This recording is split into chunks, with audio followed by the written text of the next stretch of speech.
And we're live. Look at that. Set it up just like an actual streamer type person. So I think I might have gotten it right on the first try. Can you all see me? Can everyone hear me? More importantly, did I send out any notifications? There's YouTube. Don't see Discord yet, but Discord hasn't ever let me down so far. Right, yeah. Sent it out on YouTube.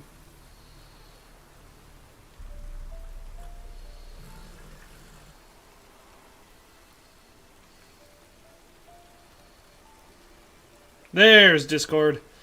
Okay, good. That was kind of a delay. Alright, we got a couple people in the chat already. We got Redneck Zeus saying howdy. Howdy, Redneck Zeus. Nico Bellic saying hello. Hypermapping saying death to the pals. We're back to the pals already. That didn't take very long, hypermapping. Lexi1397 says hey, as in the song.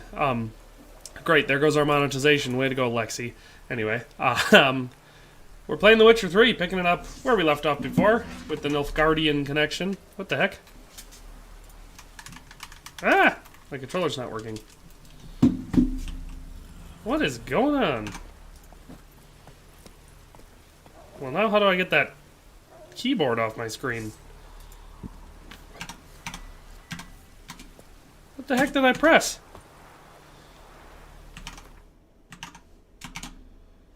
I have no idea what's going on, man.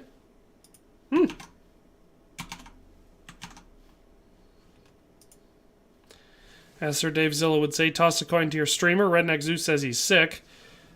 I'm having... Are you guys seeing this on-screen keyboard that's blocking most of the screen? Because I don't know how the heck to turn it off. Not like that. Oh, like that. Okay, I turned it off. But now my controller's not working again.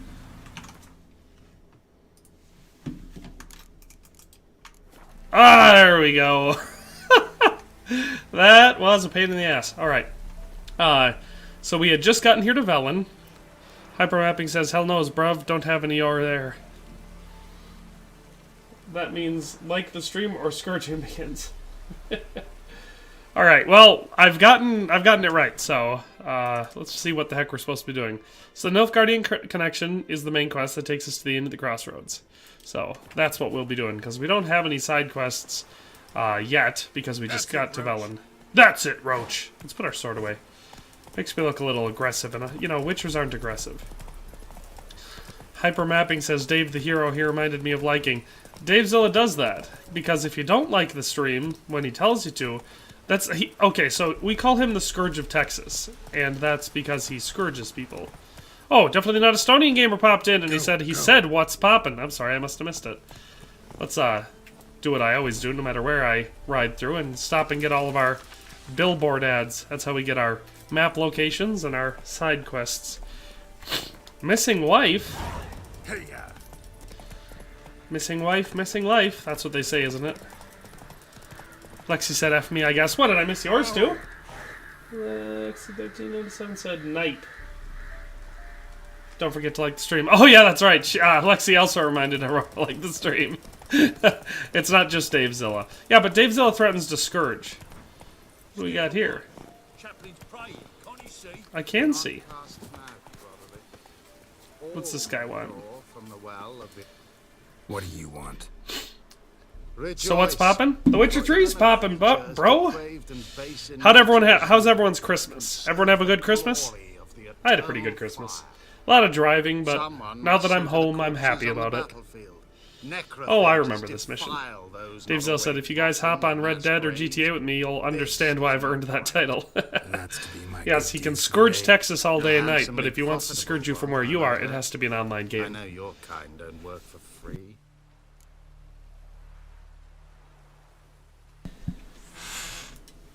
Alright. Definitely not a Stony Gamer says, I'm at my grandma's place and the internet is dead. That sucks. My internet's doing alright. I'm actually lucky, because as cold as it is here in Wisconsin, the blizzard that is just wrecking most of the United States actually isn't hitting us here. We've got a couple feet of snow, and it's like negative 10 degrees outside, but it's always that. Wisconsin can handle that, you know? So. I shall be near the bridge to Novigrad. Alright, let's how can we switch our objective point? That's not what we want. I thought it was this button. Well, we'll just ride to this one. We'll get Igni ready so we can burn some corpse piles. Lexi1397 says going in the store now. I'll be back. Lamau. Alright. The Stoning Gamer says I was downloading GTA. With a bad internet connection? Yeah, that'll take care of it. Did I just run over those deer? That's funny. Alright, what do we got here? These just look like... Sure stinks like a mass grave. Now for the holy oils. Hope they burn well. Oh, they're ghouls. I was thinking they were those dogs. Yeah, I remember. Ghouls. There we go. Let's look around. Use our Witcher senses. See what we can find. 5 days. Yeah. Back where I used to live, on the farm, we had, up, like, the internet maxed at, like, 15 megabits downstream. And it usually wasn't that high, though, you know? It was usually much lower than that. And, downloading a game like The Witcher, or Grand Theft Auto, or Red Dead, or something like that, took, like, days and days and days. And then you'd be, like, almost done, and then your power would go out, or it would just get disconnected or something. It was a real annoying system. Now where I live, I've got, like, gigabyte internet, so, you know, it's easy to download stuff.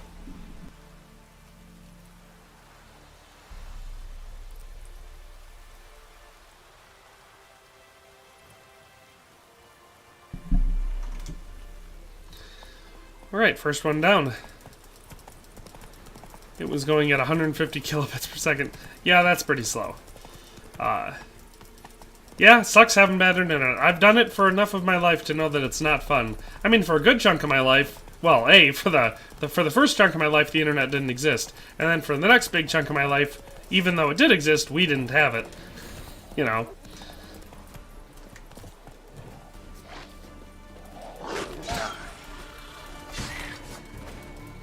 I like the quick switching system. If you hit like a monster with your regular sword, it just automatically pulls out your silver sword, and vice versa. I like that. That's a good system. Blood said, where I used to live, I once had a game say the estimated time was a year. That's a lot. I know that, so before I ever started YouTube, my little brother, he recorded like a Minecraft video with one of our cousins and was going to upload it to YouTube. And he did upload it, and it was hilarious and extremely cringe. But the upload time for it, because he didn't render it and compress it, it was just like this big old chonky video with, you know, not optimized at all, and he lived somewhere with pretty bad internet connection. And so he set it to upload, and it took like 17 days to upload the video. So, and it's not like it was an hour-long video or anything, it was probably like a 7-minute video, something like that. It's 29 gigabytes out of 109. God, I don't know that I would spend 5 days downloading Grand Theft Auto. Definitely not a Stoning Gamer says, were you an adult/teen when the year was 1985? No. No, I was not. Let me get off the horse, buddy. There we go. Come on, ghoul.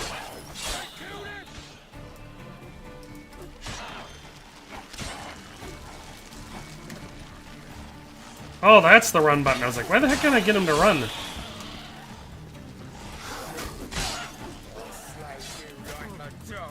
There we go.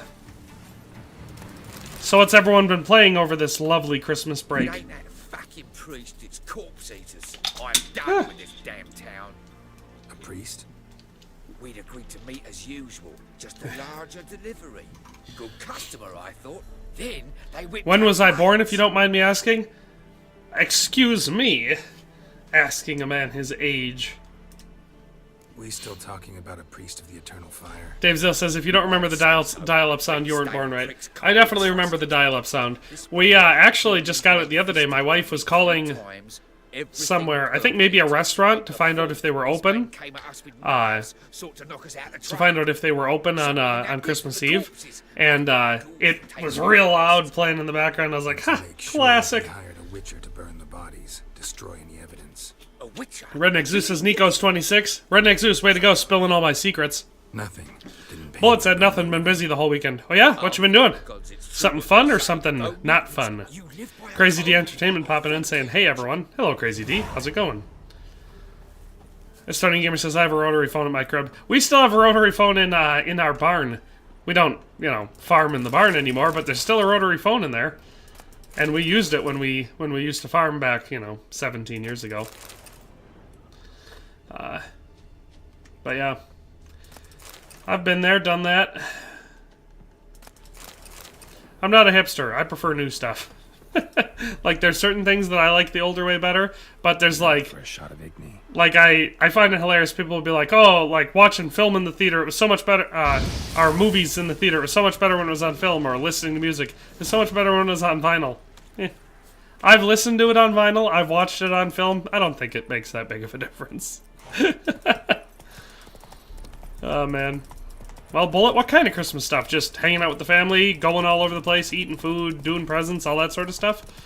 Or caroling? Were you out caroling and handing out hot apple cider to the homeless? Bringing people into your stable so they can give birth? That type of Christmas stuff? Jonas Goldendick says, I remember unplugging the phone line to play Halo and my mom would get so mad. I'm waiting on a call.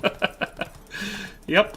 Yeah, we used to have dedicated phone line internet, and if anybody would, it was funny. That was back in the time where, yeah, you would just, no matter what you did, you'd be disconnecting someone from what they wanted, and so it was always a big frickin' deal.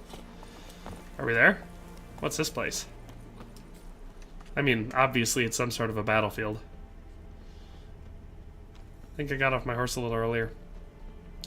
Stonier Gamer says, my man is 27. You look like you look like a family man in the late 30s. Well, I am a family man. I'm married and I have 3 children.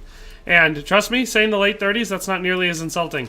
Back when I was like 21, 22, I was working in a factory, and of course we were all going around asking everyone, how old do you think I am? How old do you think I am? And I asked it, and this girl said, I don't know, like 47. And I was like, excuse you? That is just an insulting answer. There's no way you actually think I look 27. You're just saying that to be a dick. Have you completed your task? But yes, no, I am 26. I'll be 27 in a little bit. But Why do you priests take an interest in the fallen so oh, what late? was there? Bullet says, just family stuff. I refuse to go caroling. I like caroling. I think it's pretty fun. You get to intrude upon people's nights and sing at them. It's a good time. Renixu says I could use some hot apple cider right now. I could go for some hot apple cider right now, too.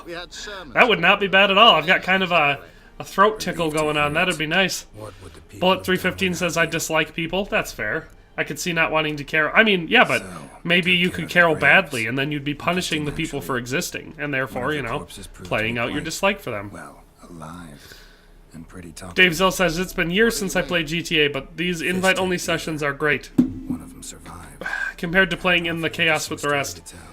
Yeah, I mean, I started playing Grand Theft Auto Online again when they added the Cayo Perico heist, because it finally made it so you could solo make a ton of money and actually play the game without having to buy a bunch of microtransactions.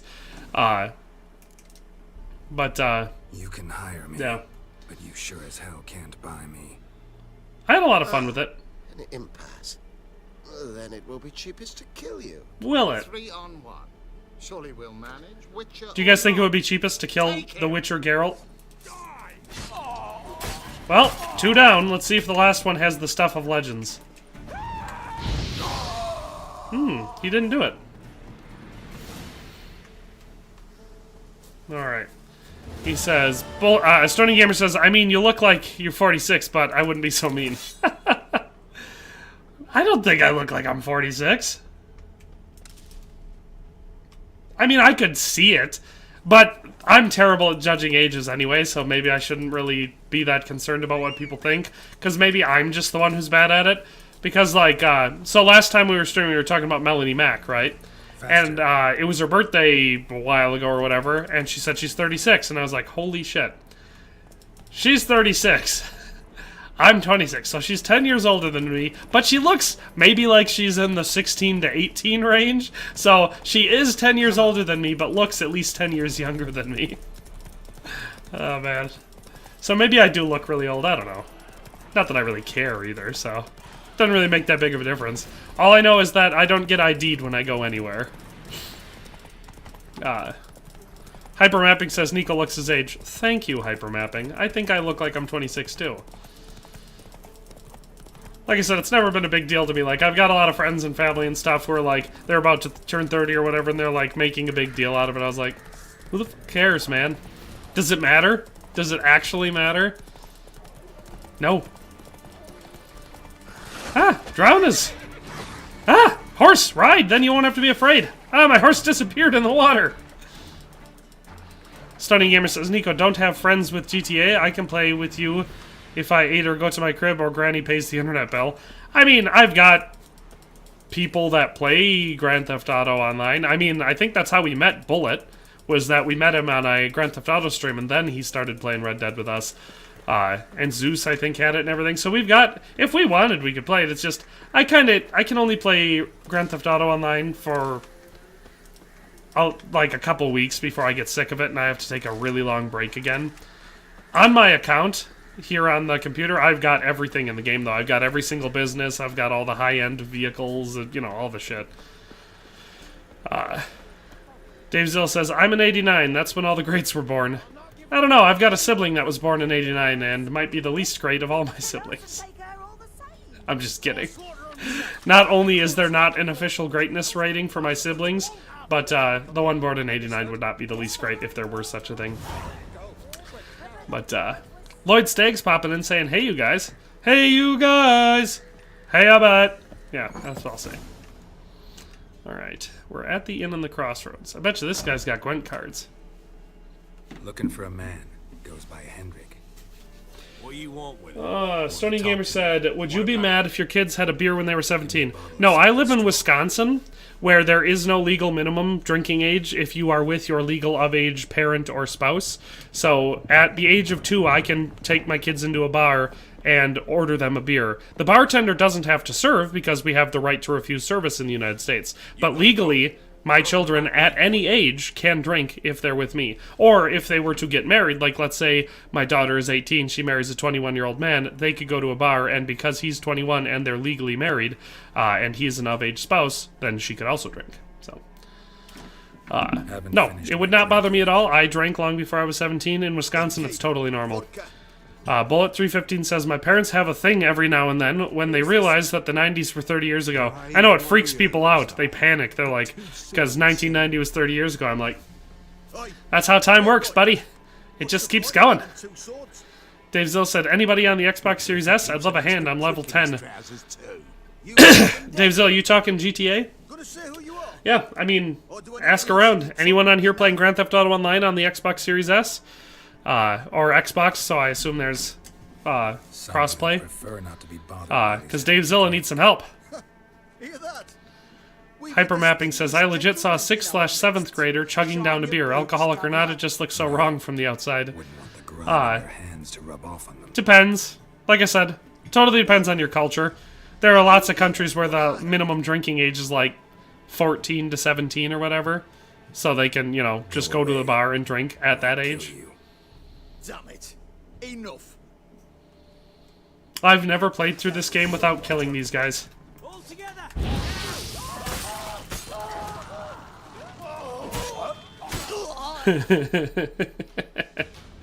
Oh man, that's great. Radu Asandai says, is the weather that bad in Wisconsin these days? It's normal here. Like, this time of year, it's always cold and snowy. So we've got a couple feet of snow outside, and it's, like I said, -10, -20 degrees every day.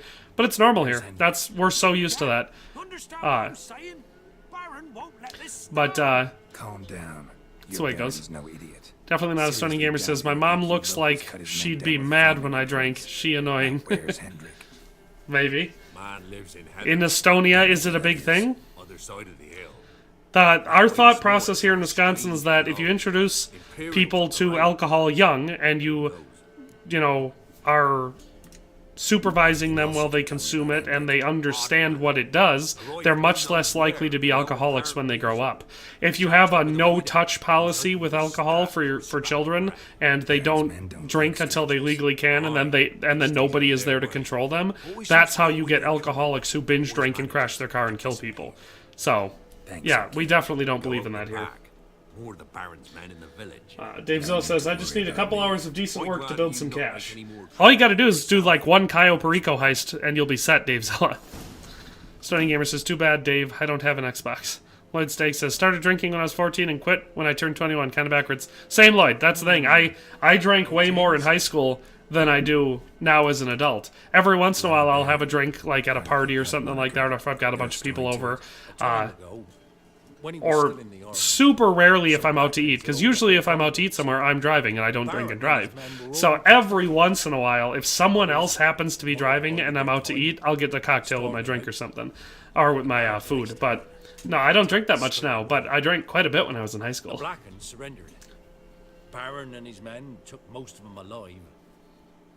But one of his blokes knocked over a vat of red. Hypermapping says W decision in my opinion. Renexu says that's how it works here too. I'm allergic to beer. Like I said, it's more responsible to introduce people to alcohol when you have control over them. So that way, you know, they're inexperienced, they don't know what to do, but you do. So you can help them learn how to be responsible. If you have this 0 alcohol until they're 21 rule, but then they can do whatever they want, that's how you get irresponsible drunks. But from other parts. Dave Zill says, I was an alcoholic by age 14 as I was raised by a crazed drunk Nazi who taught me it was awesome to get hammered. The wheels fell off about 5 years back.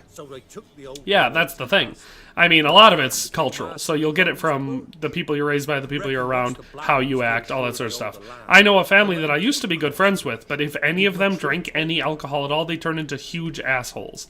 So I just couldn't stand being around them after a while. You know, like the rest of the time they'd be okay, but like I said, if they had even a drop of alcohol, they'd turn into raging assholes. And they were the same type of people that couldn't, like, have a drink. They needed to get hammered. Like, it's if you drink anything, it's to get hammered. And that ain't it.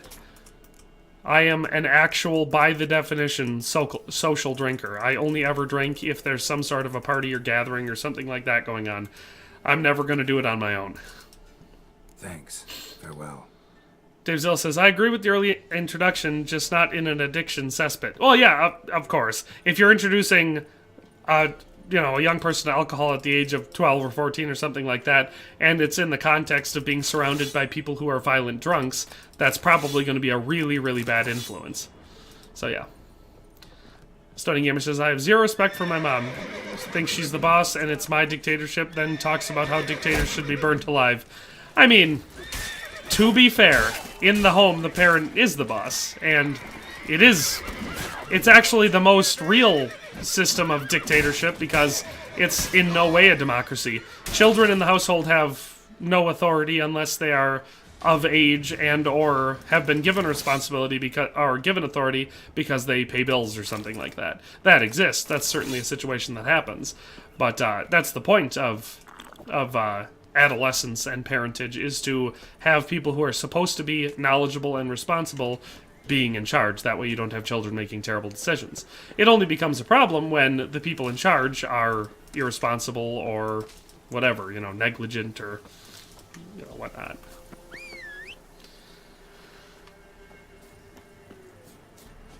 She says it like it's a flex. Yeah, I mean, there should obviously, as a parent, I don't have some sort of a power trip from being in charge. I'm in charge because it's my responsibility to be in charge. It's my responsibility to pay for everything, make sure everything works and is safe, and, all that sort of stuff. And with responsibility comes authority. You can't have authority if you have no responsibility. And you can't have responsibility if you have no authority. That's the reality. You're not responsible for someone or something if you have no authority over it. And the same goes the other way, so if you can't handle both of them, you can't handle either of them.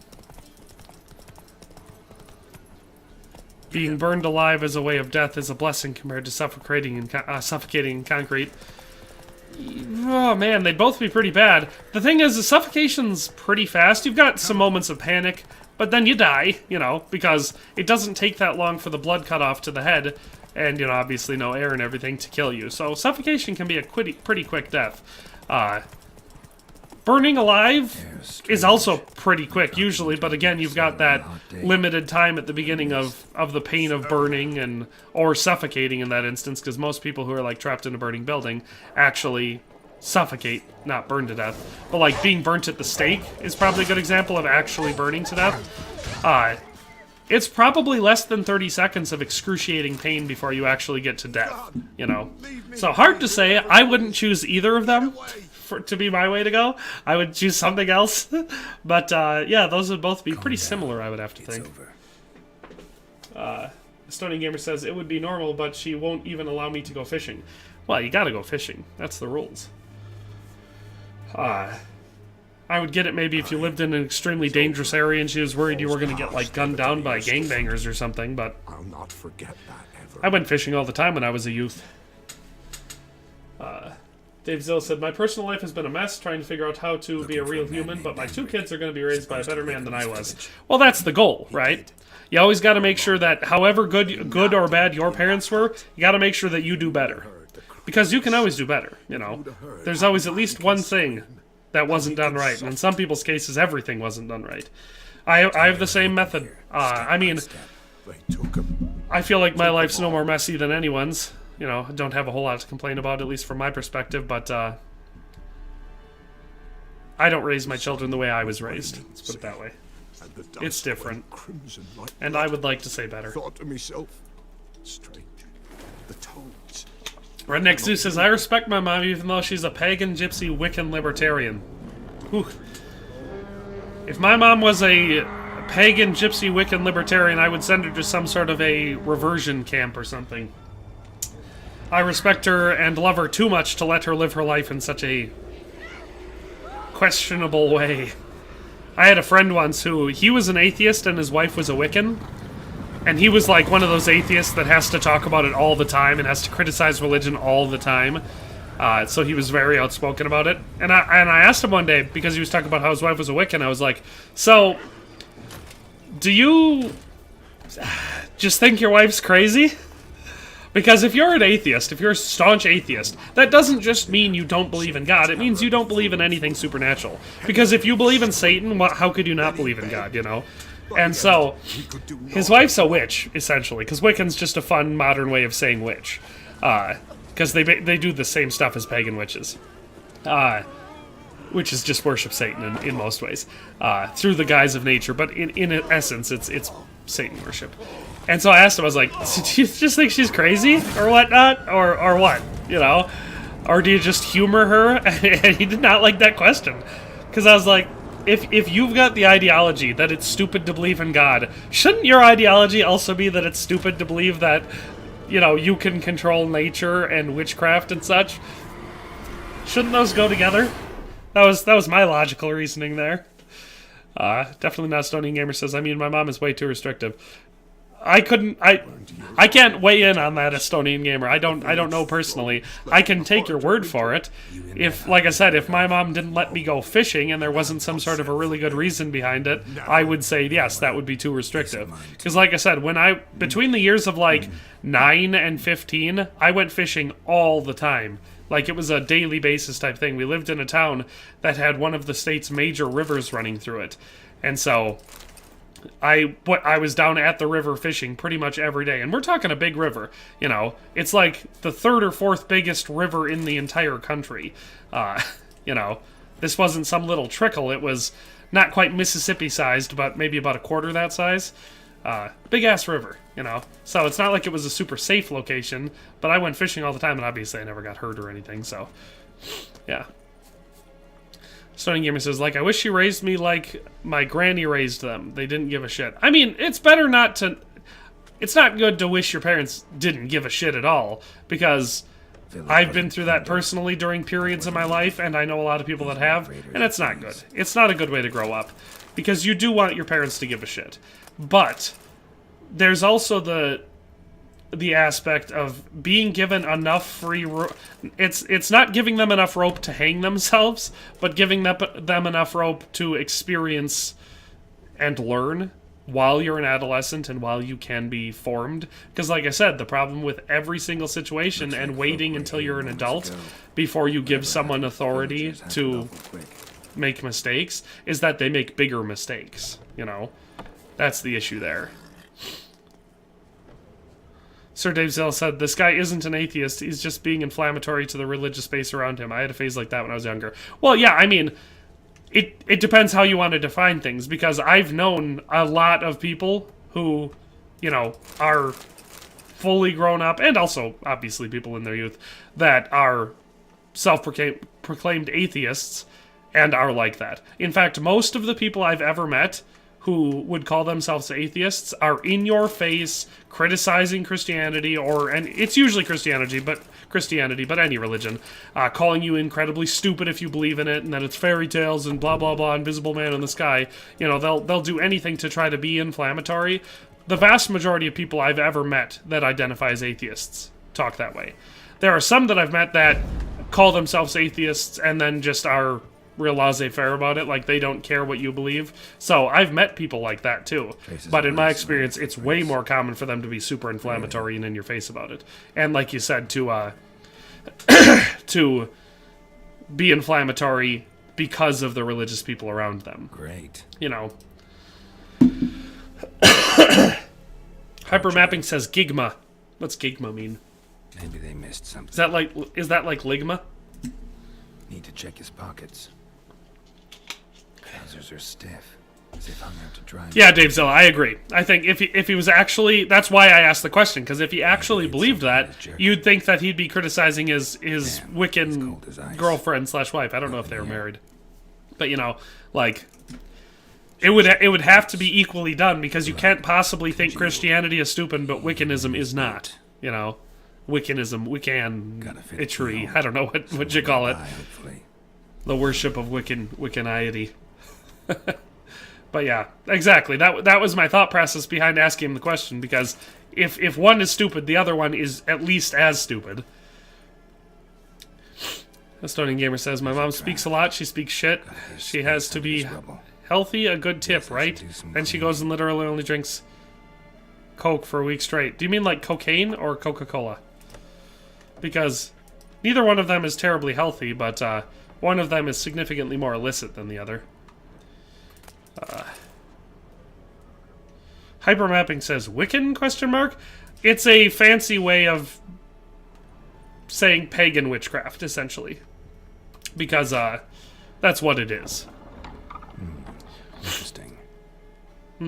Interesting. Cocaina? What do we got here? Ooh, some crowns. Oh, something else in there yet. Oh, never mind. But yeah, hypermapping. It's, like I said, it's a modern way of someone identifying as a witch. I've known several people that have called themselves Wiccans. They're usually, not always of course, but usually overweight, 20-somethings, always women. I've never met a man who identifies as Wiccan. At least not so far. But, like I said, usually overweight 20-somethings, real socially awkward, strangely colored hair, super into Harry Potter, you know. Missing and wanted. Subject appeared in Skellige. Hypermapping says fishing is the basest thing ever. Fishing is definitely an excellent experience. When I was a youth, I used to do anything to be outside just because that was where I preferred to be. So I would go hunting as much as I could. I love tracking. I love trapping. But I probably did fishing the most often. Now that I'm older and I've got kids and stuff, I don't do any of them nearly as much, but I still like to fish and hunt and all that sort of stuff. What else do we have? No, I meant the other Coke. Okay, so like Coca-Cola, like drinking. Stunning Gamer says, Nico, tell me what counts as pagan. So pagan is a generalized term for anyone who worships, their worship is based around things. So in a simple sense, it would be someone worshipping a rock, not what the rock represents, if you get what I'm saying. So like, the Christian religion doesn't worship crosses or crucifixes, or statues.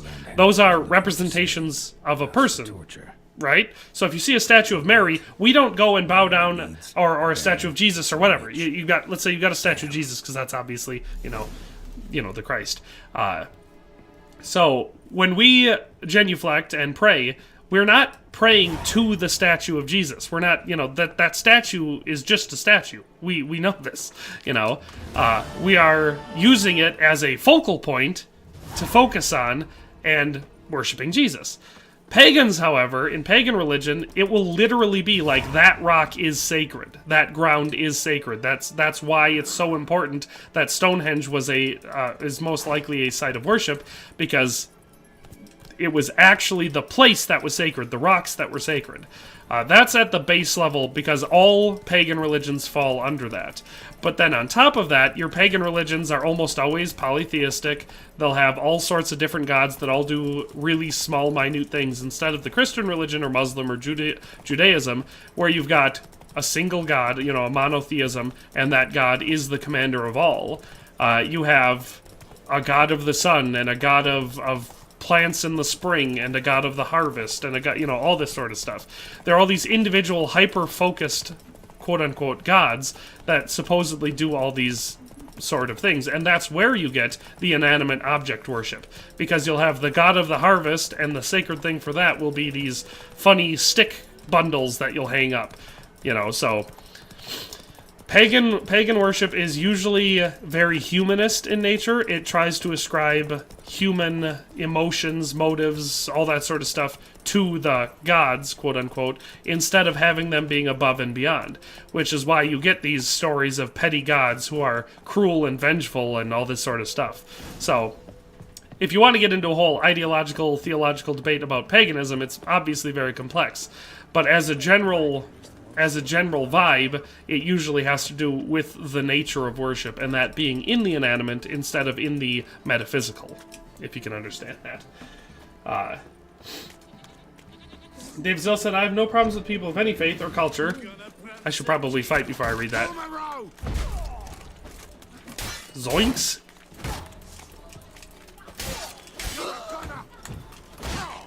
Ooh, how do you block? I forgot how to block. That's how you parry, okay. Got it. Anyway, what did I say? As I've grown, I've become curious and I've grown obsessed with other cultures and religions. I find it very interesting to study other religions and other cultures, obviously. It matters to me what someone's culture or religion is in the decision of whether or not I'm going to socialize with them. Because, just as a general rule, especially if you have beliefs and convictions, you should not associate with people whose convictions are counter to yours. That doesn't mean you can't be friends or friendly or familiar with someone who isn't exactly the same religion as you. But if they've got a belief system that contradicts yours in a way that, like, it's openly aggressive against it, it's oftentimes harmful to associate with them, because they will constantly be trying to lead you away from the thing that you believe. And so free association is a right that we as Americans have, but it's not something that's all that intelligent if you want to try to remain in a constant state of being. If you don't believe that change for the sake of change is good, which I don't, I believe that change for the sake of improvement is great. But yeah, change for the sake of change is not going to be good. Greetings. Greetings to you. Stony Gamer says, is going to a sacred hill that grants a good harvest and then saying a prayer pagan? Yes, that's an example of what is a pagan practice. Stuff like that is obviously pagan. Kill me? Go ahead. I've not long to live. Tan me hide wouldn't work. Dave Zill says, burn the Wicker Man for a good harvest next year. Like I said, that would be a pagan act. Lived here long? Since I was born. Reckon that'll be more than 70 years. Yeah, a Stony Gamer, that's all clearly a pagan religion. I'm sure it stems from one of the probably highly established forms of paganism that exist in Eastern Europe. If you want to make an humble offering, call it. It can be anything as organized as all of the big popular ones that you've heard of. The Norse belief system was a pagan religion, obviously. So were the Greeks, the Romans. Those were all high-level state pagan religions. But if you put a group of people together in the forest and you don't ever talk to them about any sort of organized religion or teach them any scripture or anything, it's Tragic. very naturally How's that they'll supposed become to help pagan. me? Because 2 people... days on, And that's counter to the belief of the established mind and naturally turning atheist. The natural human state is not atheism. It never has been.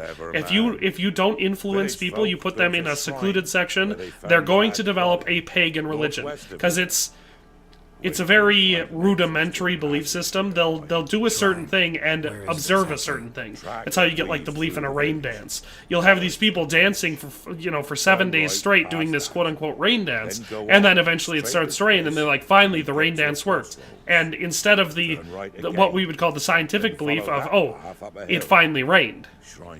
Just because you danced for 7 days and then it rained, that doesn't mean it was because of the dance. So, like I said, pagan belief systems, there's a reason why Stone Age cultures, uncontacted tribes, all sorts of stuff, their base state isn't atheism. It's not that, people are just people, we're bags of flesh, we die, we rot in the ground, and there's nothing beyond this. It's always a pagan system. That's always the basic belief system because it's the one that requires the lowest level of thought and reason. So, yeah, that's how it always comes down to that. Stony Gamer says, I mean, when you think about it, Christians have always been hostile towards everyone who ain't them, have they not? No. That is very false. The Christian belief system was one that started out of...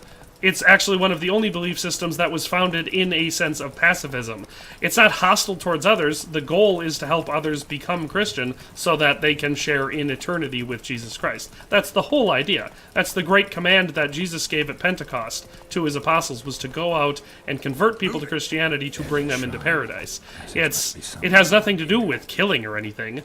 The only example that people can point to try to say that Christianity is this aggressive and, dangerous religion is the Crusades, but the Crusades, historically speaking, like out of the religious context, were nothing about Christianity going and trying to kill people because they wouldn't be Christian. It was a response to 900 years of Muslim aggression into Eastern Europe. They were conquering, because you got to remember, at a core level, you're not just talking about religions back in the medieval period, you're talking about governments. These are entire states that also have a state religion.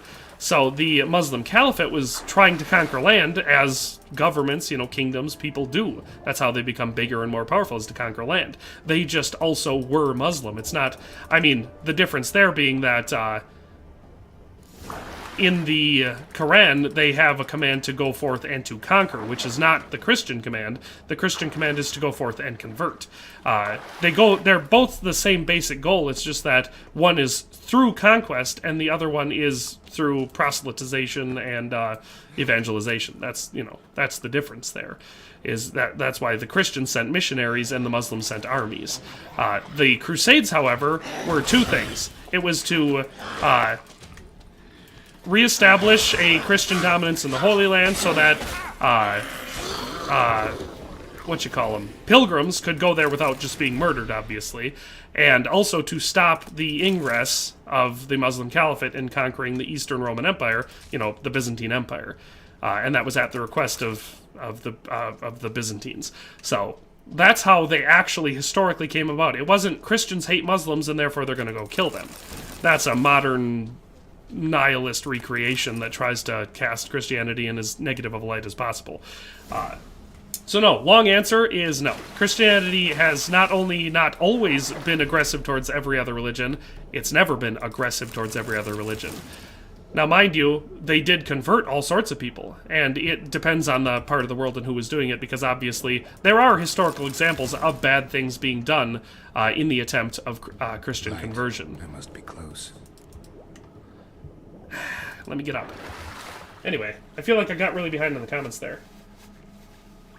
Redneck Zoo says, Lexi is going to be so confused when she rejoins the chat. Yeah, probably.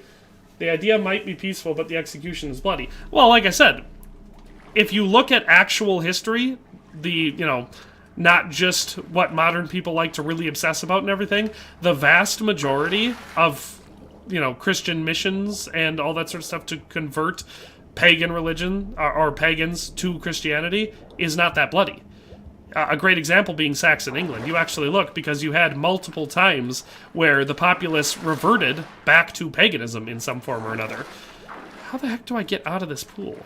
slash up to where I'm supposed to be going. Let me go up! Oh, I was pressing the wrong button. I was pressing the dive button. That's on me. So yeah, with England, I take that as an example because, like I said, it's one that did it so many times that it's a great example. Because England was mostly a pagan place before the Romans showed up. And when the Romans showed up, they were pagan too. So it wasn't, I mean, it was warring over which type of pagan you were going to be. The Romans wanted the local Celts, because essentially you had a bunch of different Celtic cultures, to stop worshipping their Celtic pagan gods and to start worshipping the Roman ones. And they kind of did, not really. Most of the time they kind of just mashed them together and had, you know, either new names or just started ascribing new things to their gods or whatever. So the pagan religions kind of just mashed up together, or one would stay over the other one. So, you know, like I said, that happened. But then the Romans convert to Christianity with Emperor Constantine. And that spreads to Great Britain, and a lot of the Celts convert to Christianity, especially in Ireland. So you have this big Christian country, right? Then the Romans leave. And the Celts and the Britons remain Christian until the Saxons invade, and when the Saxons invade, they're pagan. And so there's a bunch of prosecution, they execute tons of Christians, burn their churches down, so most of continental England and Scotland becomes super pagan again. Ireland remains pretty Christian because they didn't get as much Saxon influence there. And so then that happens until over time, the church is sending in monks and priests and everything to spread the word of Jesus Christ, and converts pretty much all of the Saxons to Christianity over time, you know. And so all the Saxons in England, pretty much, for the most part, all become Christians. I'm not a thug for hire. And that lasts a long time, until the Vikings start to invade, and they're pagans and they come in. And they invade and raid, and that doesn't really do a lot, but when they start moving in and conquering land, then you see them start to, you know, when they're living there full time, the same thing happens. The church starts sending bishops and monks and all this sort of stuff to convert them. Not by force, by education. And at first, most of the monks and everything, they get martyred because they show up and the Vikings kill them. You know, pagans react in that typical way historically. They usually just kill Christian missionaries. And it keeps going like that until eventually one person in power will convert, and then another person in power will convert. That's how Christian conversion has gone through the vast majority of human history. It's very different from pagan conversion. Whenever you see pagans take over, they kill everyone that won't bow down to Thor or whichever god they want you to. It's, historically speaking, you know, popular culture wants to say Christians were these terrible people that would torture everyone and burnt you for doing anything. Burning people for witchcraft was exceedingly rare. Typically, people who were executed anytime between the 1100s and 1700s, and they had witchcraft as a charge, that was on top of, like, treason and adultery and murder or suspected murder or whatever. They just tag witchcraft on. It's like a crime modifier nowadays. If you shoot someone, but it happens to be in a school zone, so like you're within 10 miles of a school or whatever, they tag that on so that your punishment is more severe. It's not what you're being sent to jail for, it's just a multiplier. It's the same way that witchcraft was used throughout most of the medieval period. I don't. Anyway. Swamps, bogs, marshes. Sir David Zill says, pagan beliefs are still ingrained in even Christian, Muslim, Jewish, and all people still pray for rain, harvest, and health. It's just a human function. Yeah, but praying for something like that isn't inherently pagan. It depends what you're praying to, like I said. The Christian, Jewish, and Muslim faiths are praying to a divine being. You know, that's one divine being who is the commander of all. Like I said, they're the overarching god of all. The pagan belief is that in some sort of an action that you can do, whether that's burning the Wicker Man or dancing or something like that, that you can induce that action by pleasing this specific deity.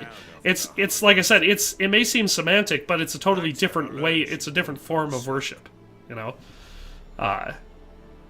And that's the way. So yes, we still pray for things that pagans would pray for, because humans pray for things that matter to humans. You know? So we pray that someone we love heals, or that if you're a farmer, maybe that the harvest is really good this year so you can make a profit, or whatever the case may be. So we pray for the same things, but it's how you do it that matters.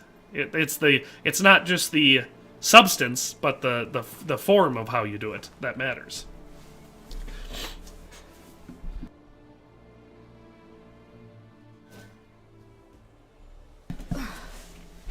KillGamer001 says, this is the best YouTube series ever. I love this show about a witch hunter whose name is Geralt. Yes, it's quite good. The funny thing about the parts playing as Ciri is she is ridiculously overpowered once you get used to her, like, phase-shifting ability. You know, her, like, leaping. Pretty good. Very overpowered. Not super fun to play as, though. Like, for some reason, like, the first time I played through the game, it had a novelty to it that I kind of liked. But now every time after that, having to play as Ciri always just slows the game down to a crawl for me. Yeah, that's how you do it. Yeah, because you can just... Basically, once you get used to it, and if you use it often enough, you can never get hit.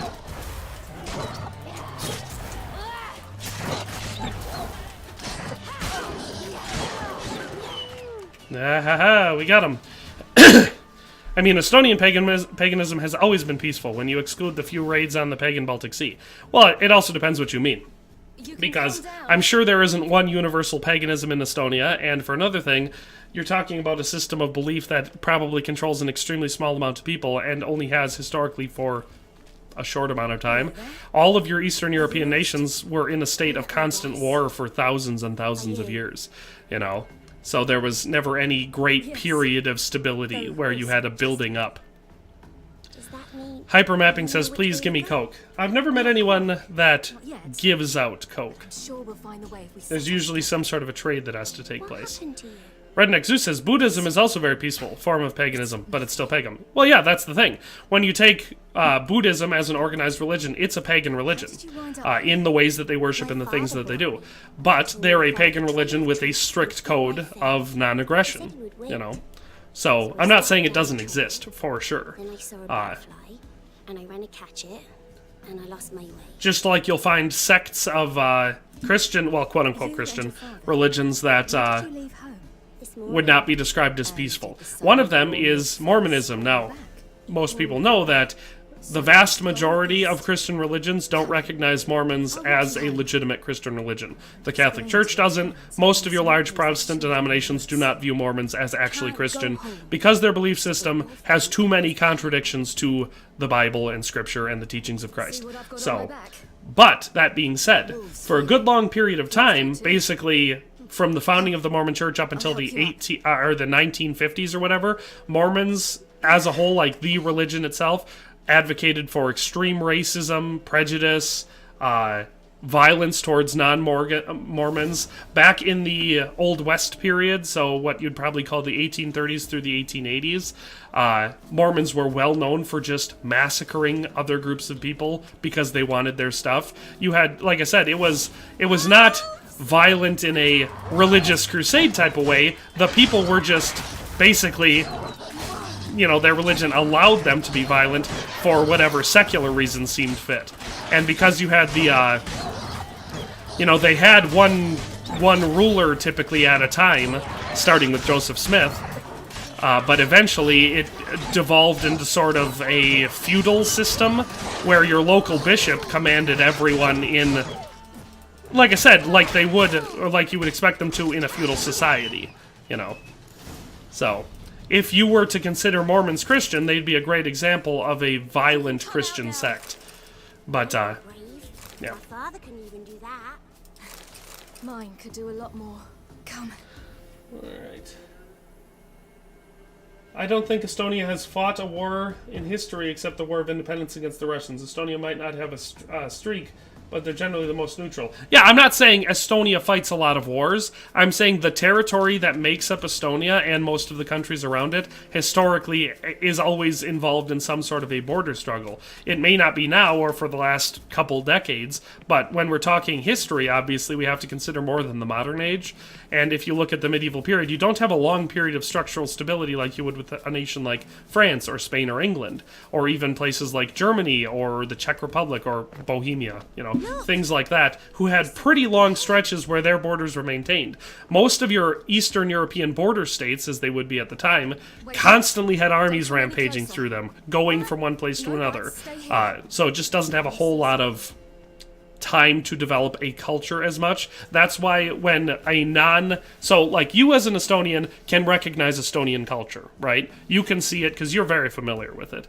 But a Frenchman or an American going through Eastern Europe, going from one country to another over there, is going to see very few differences between places like the Czech Republic and Estonia, and places all around in your Eastern Bloc.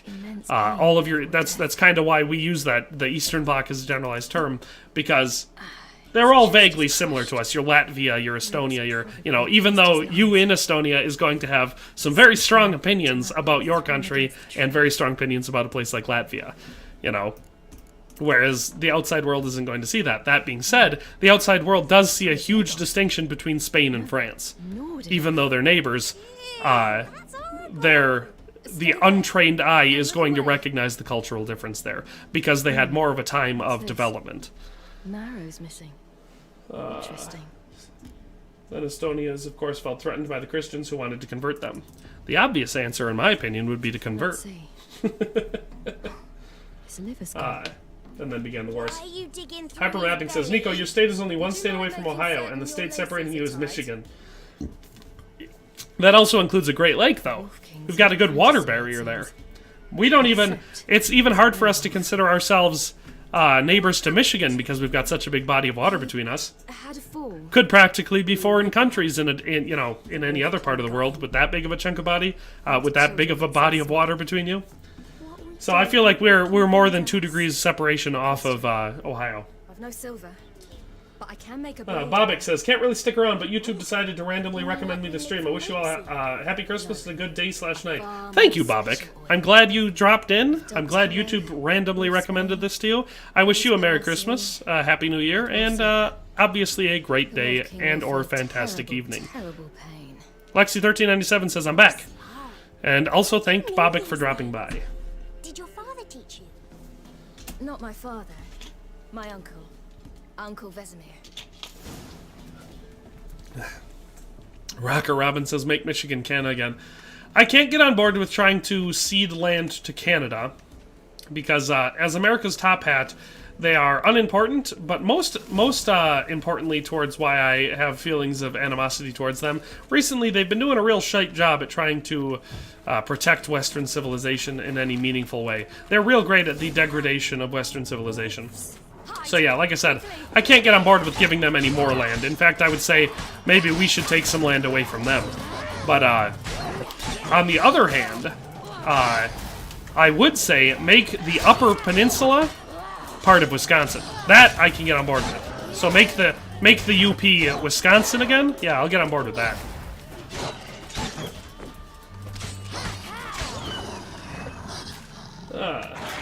Dave Zill said, I'm still here just doing dad stuff. This is the way.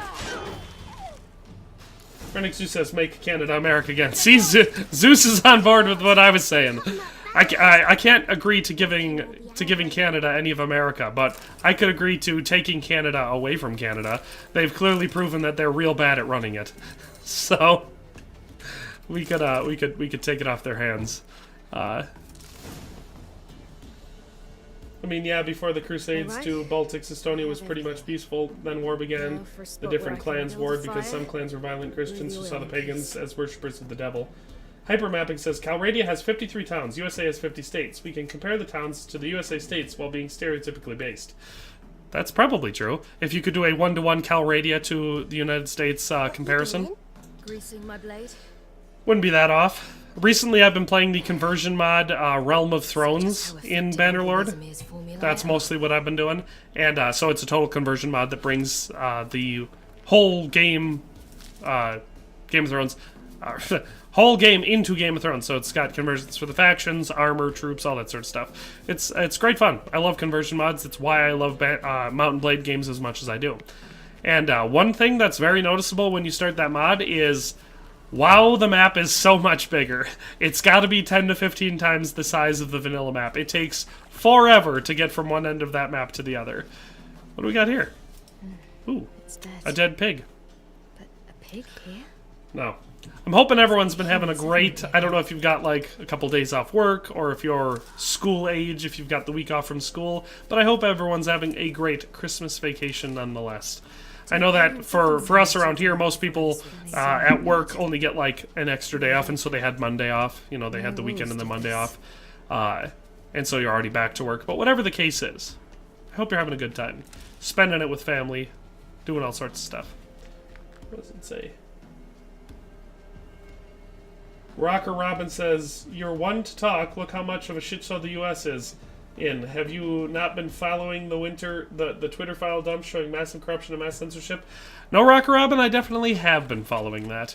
And it just confirms what I've been saying for a real long time about a ton in the United States. I agree. I'm not saying that the United States is the pinnacle of everything that should and could be. I'm saying Canada has been worse for a long time. The reason we like to call Canada our top hat is not just because it kind of looks like a hat on the map. It's because the things that happen there typically happen here a while later. They're kind of like a precursor. It's kind of like American agriculture as a continent, so entire North American agriculture is typically 8 to 15 years behind the trend of European agriculture. Now, this isn't a matter of innovation. We're not saying they're 15 years better at it. We typically follow the trend. So when you saw the modernization and factory farming crisis hit Europe, that was a good 15-year look into the future for the United States. But instead of learning from that and changing the way, we just kept following the trend, and now we have the same problems that they were having 15 years ago.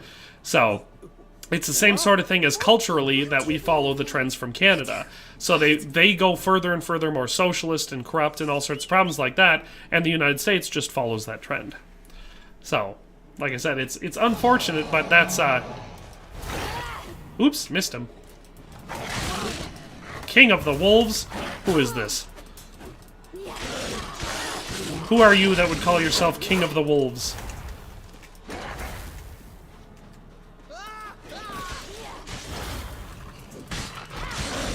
No silver sword. I'm just stuck here fighting the King of the Wolves. Haha, I got him. Oh, thought I had him. There we go. Whew. What does he say?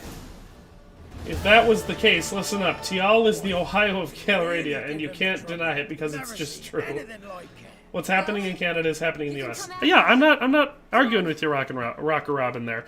I'm just saying Canada has been more open and extreme about it for long enough amount of time to point to them as an issue prior to the United States. I'm not saying the United States isn't also doing the bad things. I'm saying Canada's been doing them longer and is always a couple steps down the path. In the United States, you're not currently being jailed for misgendering people. People are being jailed in Canada for misgendering people.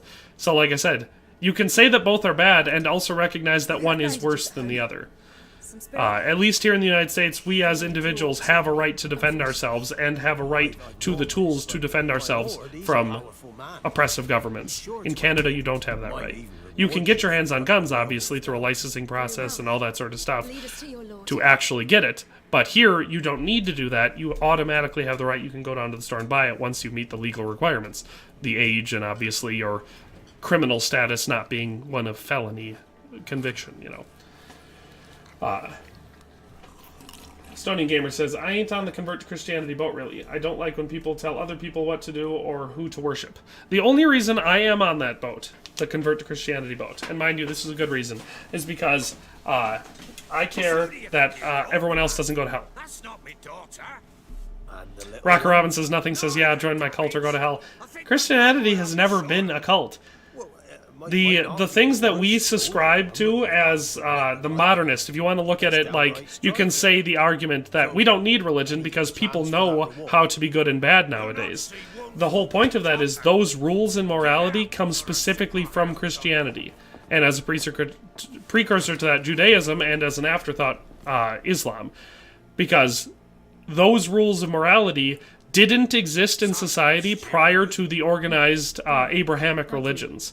And so the only way that you get any of those in modern society is because they existed in the religions.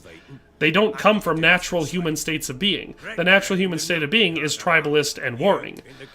That's where it comes from. And if you try to annihilate that from culture, what do you get?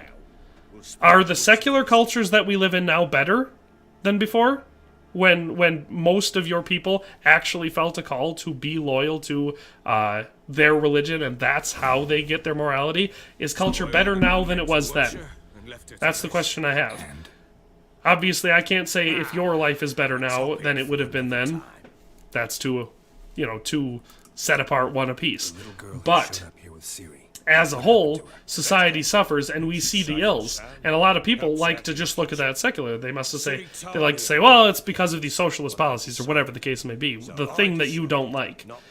When I say, if you don't have a moral system that calls you to be good and to do good and not do bad, you're not going to.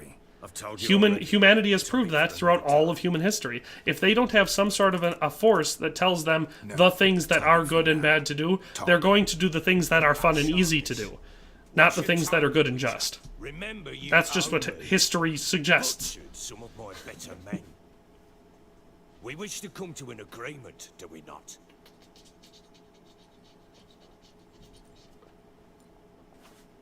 Ooh, we got someone. Lakshaya says, hi. Hello, Lakshaya. I might recognize your name. Have you been here before? Name sounds vaguely familiar. Either way, hello and welcome. Hypermapping says, Mashala Batania Caliphate, the state in Calradia that is governed by Al-Khalado. You lost me a little bit. I would have to assume that if we're assuming this Calradia to United States comparison, that the American Southwest would comprise most of the Azrai territory. Maybe I'm just getting that because of obviously the closest in climate. What if I refuse? But because I just don't want to. Hard to say. So like Tucson, Arizona would be what? Stunning Gamer says hi. Oh, I assume he's saying hi to Lakshaya. AG says you got this. Thank you, AG. Lakshaya says new here, but how are you? I'm great. It's awesome that you're here, and it's really cool that you're new here. Are you new totally, like this is the first time you've seen the channel? Or have you watched YouTube videos and stuff before, just never been on a stream? I like to see how people find the stream. Every once in a while, someone's just a random, they've never seen the channel before on anything, and then the stream gets suggested, and it's always cool when that happens. I want to know a lot more than yeah, that. I'm doing pretty good. How are you? See their rooms. Lexi1397 says, I'm Catholic and will always stay Catholic. That's the way. Ooh, Dr. Zowden popping in says, caught the middle, awesome. Yeah, you haven't missed a whole lot yet. I mean, we're about an hour in, so you've missed about an hour's worth. But, yeah, so thank you for the super chat, obviously, Dr. Zowden. I'm excited that I saw it the absolute moment it popped up, because I'm clearly just slightly more observant today than typically. Lakshaya says, I mostly watch the videos, but not live streams. Okay, so you're familiar with the channel then. That's cool.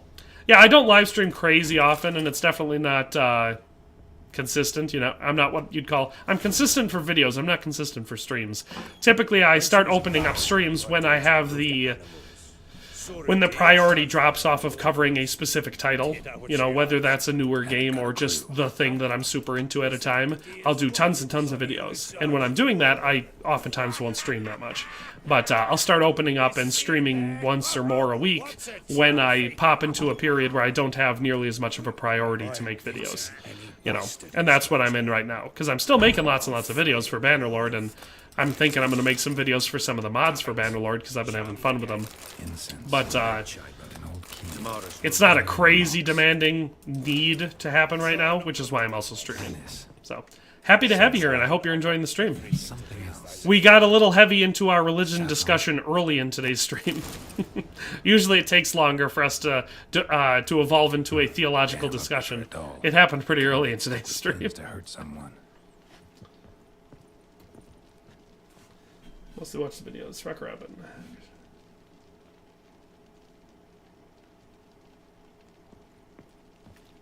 Wow, I've got way too many comments all of a sudden.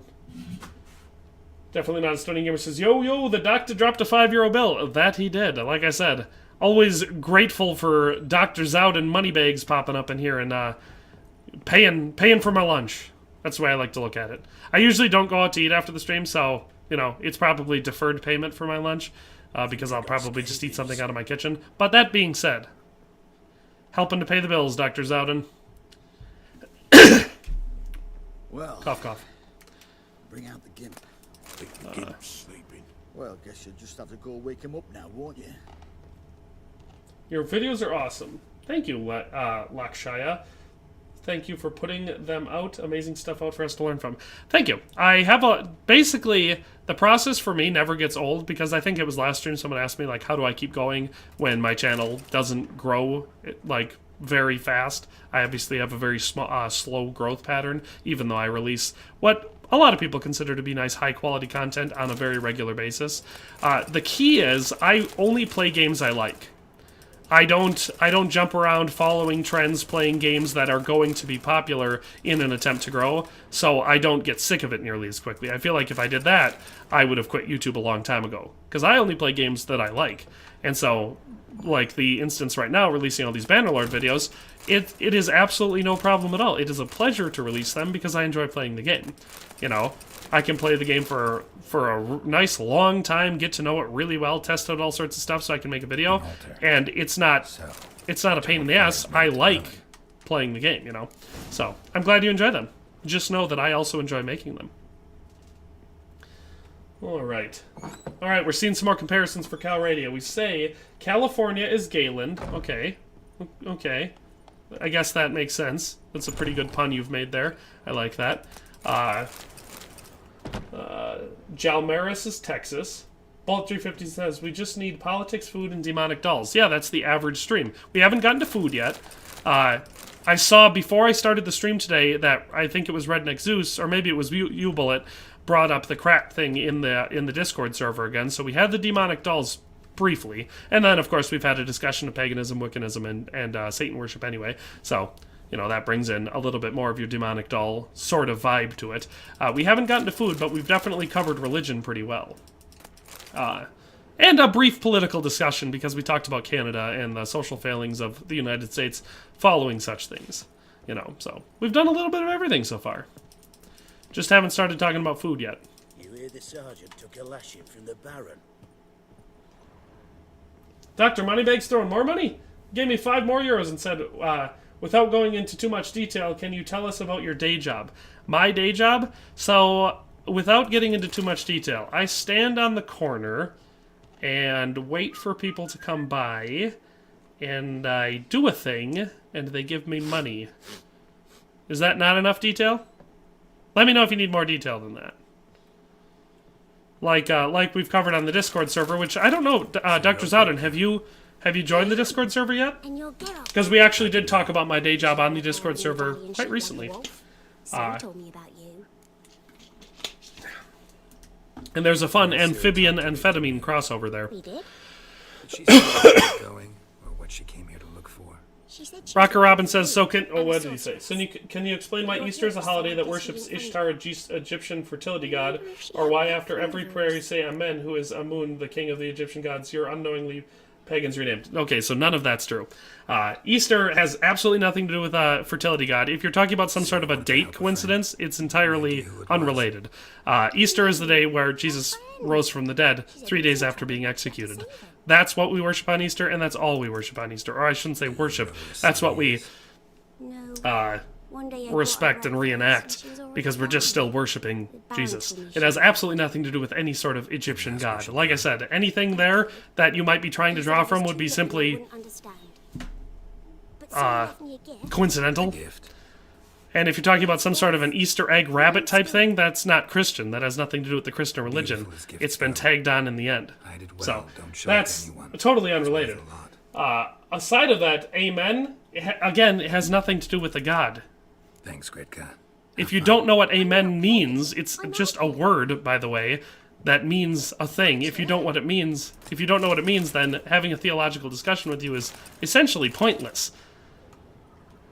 Because I'm trying to remember what the direct translation is, but I think that it means so it is, or as it is, something like that. It's a confirmation of something. That's why we end our prayers in it, because it's just an affirmation of the statement said in the prayer.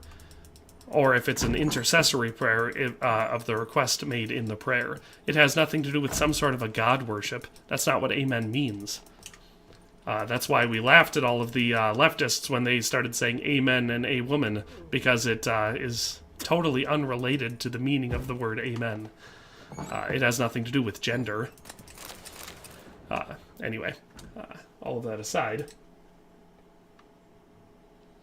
Hypermapping says, the main viewers of the streams, Redneck Zeus, Staining Gomer, Dave Zilla, Hypermapping, and Alexi1397. Lakshai says, sus. What's sus? Wooden candlestick. I must have missed the communication there. Either that or I got too involved in answering a previous thing, because I didn't see what the next chat was. I get like 2 2-inch thing on my screen that has the live chat, and if not, that's why you'll see me look to the right. It's to look at the longer form of the live chat. So it's easy for me to accidentally miss too many of it. Dave Zill says, amphetamine what? I think it was Redneck Zeus who brought it up. It was, we were talking about what I do for a living. And I answered the question seriously, and Redneck Zeus says I make most of my money selling amphetamines to teenagers. And then he said, or it might have been amphibians. And so, yes, Redneck Zeus is correct. A big part of my trade is a business I call amphetamines for amphibians. It's a good process. And what's on the other side?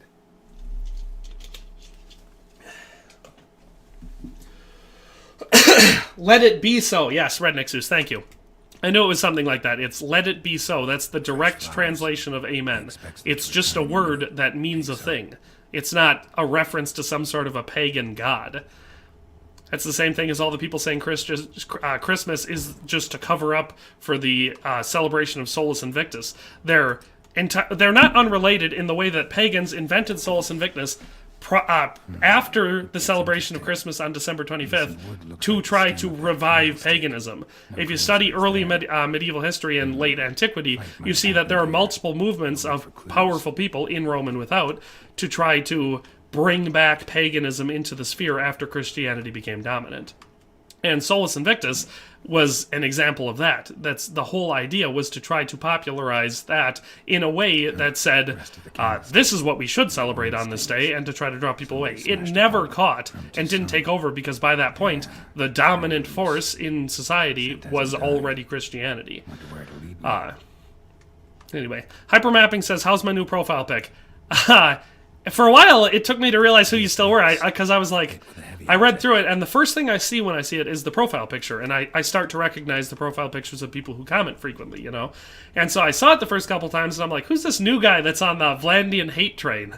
or, you know, doing the same sort of predictive comments on videos trying to guess what's going to be. Yeah, so it took me a little while. I like the new profile picture. I think it looks a little bit sleeker than the old one. Yeah, so definitely a solid one there.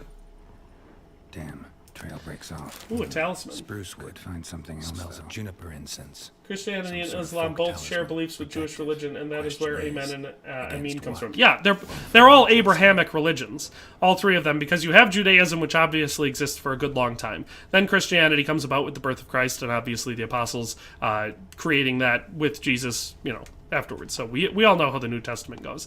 And then about 700-ish years later, you have the birth of Islam as a religion, but they all stem from the same things. If that's why if you read one, like you read the Torah and you've read the Bible, you'll realize that the Torah is the Old Testament, essentially. And whereas you read the Quran and it'll have... The Quran's got more than the Torah because it's got most of the Old Testament in it and some of the New Testament in it. And then also some more stuff because it's the newest of the three. But they do all stem to sort of the same stuff, which is why you'll have that same sort of thing. It'll be amen, but it'll just be pronounced differently. It means the same thing, though. Let it be so. And it's used as a confirmation at the end of your prayer. You'll pray the St. Michael prayer, an intercessory protection prayer asking for protection against evil, or whatever the case may be. Maybe it's protection while you're driving. You know, you're asking for whatever the thing may be. Or like a prayer to your guardian angel or whatnot. And then at the end, you say amen. That's not suddenly asking, oh yes, Egyptian fertility god, also, could you help? It means, let it be so. You know, you say the thing, and then at the end, you confirm the statement. It's like you're playing Who Wants to Be a Millionaire, and at the end, you say final answer. That's, amen is the, if we're playing by millionaire rules, that's the final answer of your prayer. Lakeisha says, my description of my day job was sus. The reason, obviously it was a joke, Lakeisha. My day job consists essentially of, well, it's a whole bunch of things. Part of it is YouTube, because I do this. I stream or I make videos and stuff. On top of that, I'll do the advertising agency I run is mostly online brand deals that I'll make between companies and other YouTubers and, you know, stuff for myself sometimes, but not usually. You'll notice I don't run a lot of sponsorships on my channel. So most of the advertising agency is that. We do some multimedia stuff, making videos and other such things. Like I said, my wife recently started a woodworking business, so she makes that, and sometimes I'll do that as well. So day job's all over the place, if you want to call it a day job. I try to think of my life not in terms of this is my family time, this is my work time, this is blah blah blah. I like to work in a state of integration. So the things I do for money, the work I do for money, are just part of everyday life. Ever since I started having my life be that way, and obviously it's only really possible if you're your own boss, because if you work for someone else and you let your job be a big part of your life, then all you're doing is giving away your life to your boss, So it's not a great one-to-one comparison for everyone. But I find the state of integration, making kind of everything flow together as just another part of your life instead of being a separate part, makes life more enjoyable. For me, at least. It's worked that way for me. Definitely Not a Stony Gamer says, this stream is sponsored by Keeps, but don't lose your hair. That's what Keeps helps you with. You calling me bald again, Estonian Gamer? That's just not polite. I thought my hairpiece was really good. I spent a lot of money on this toupee.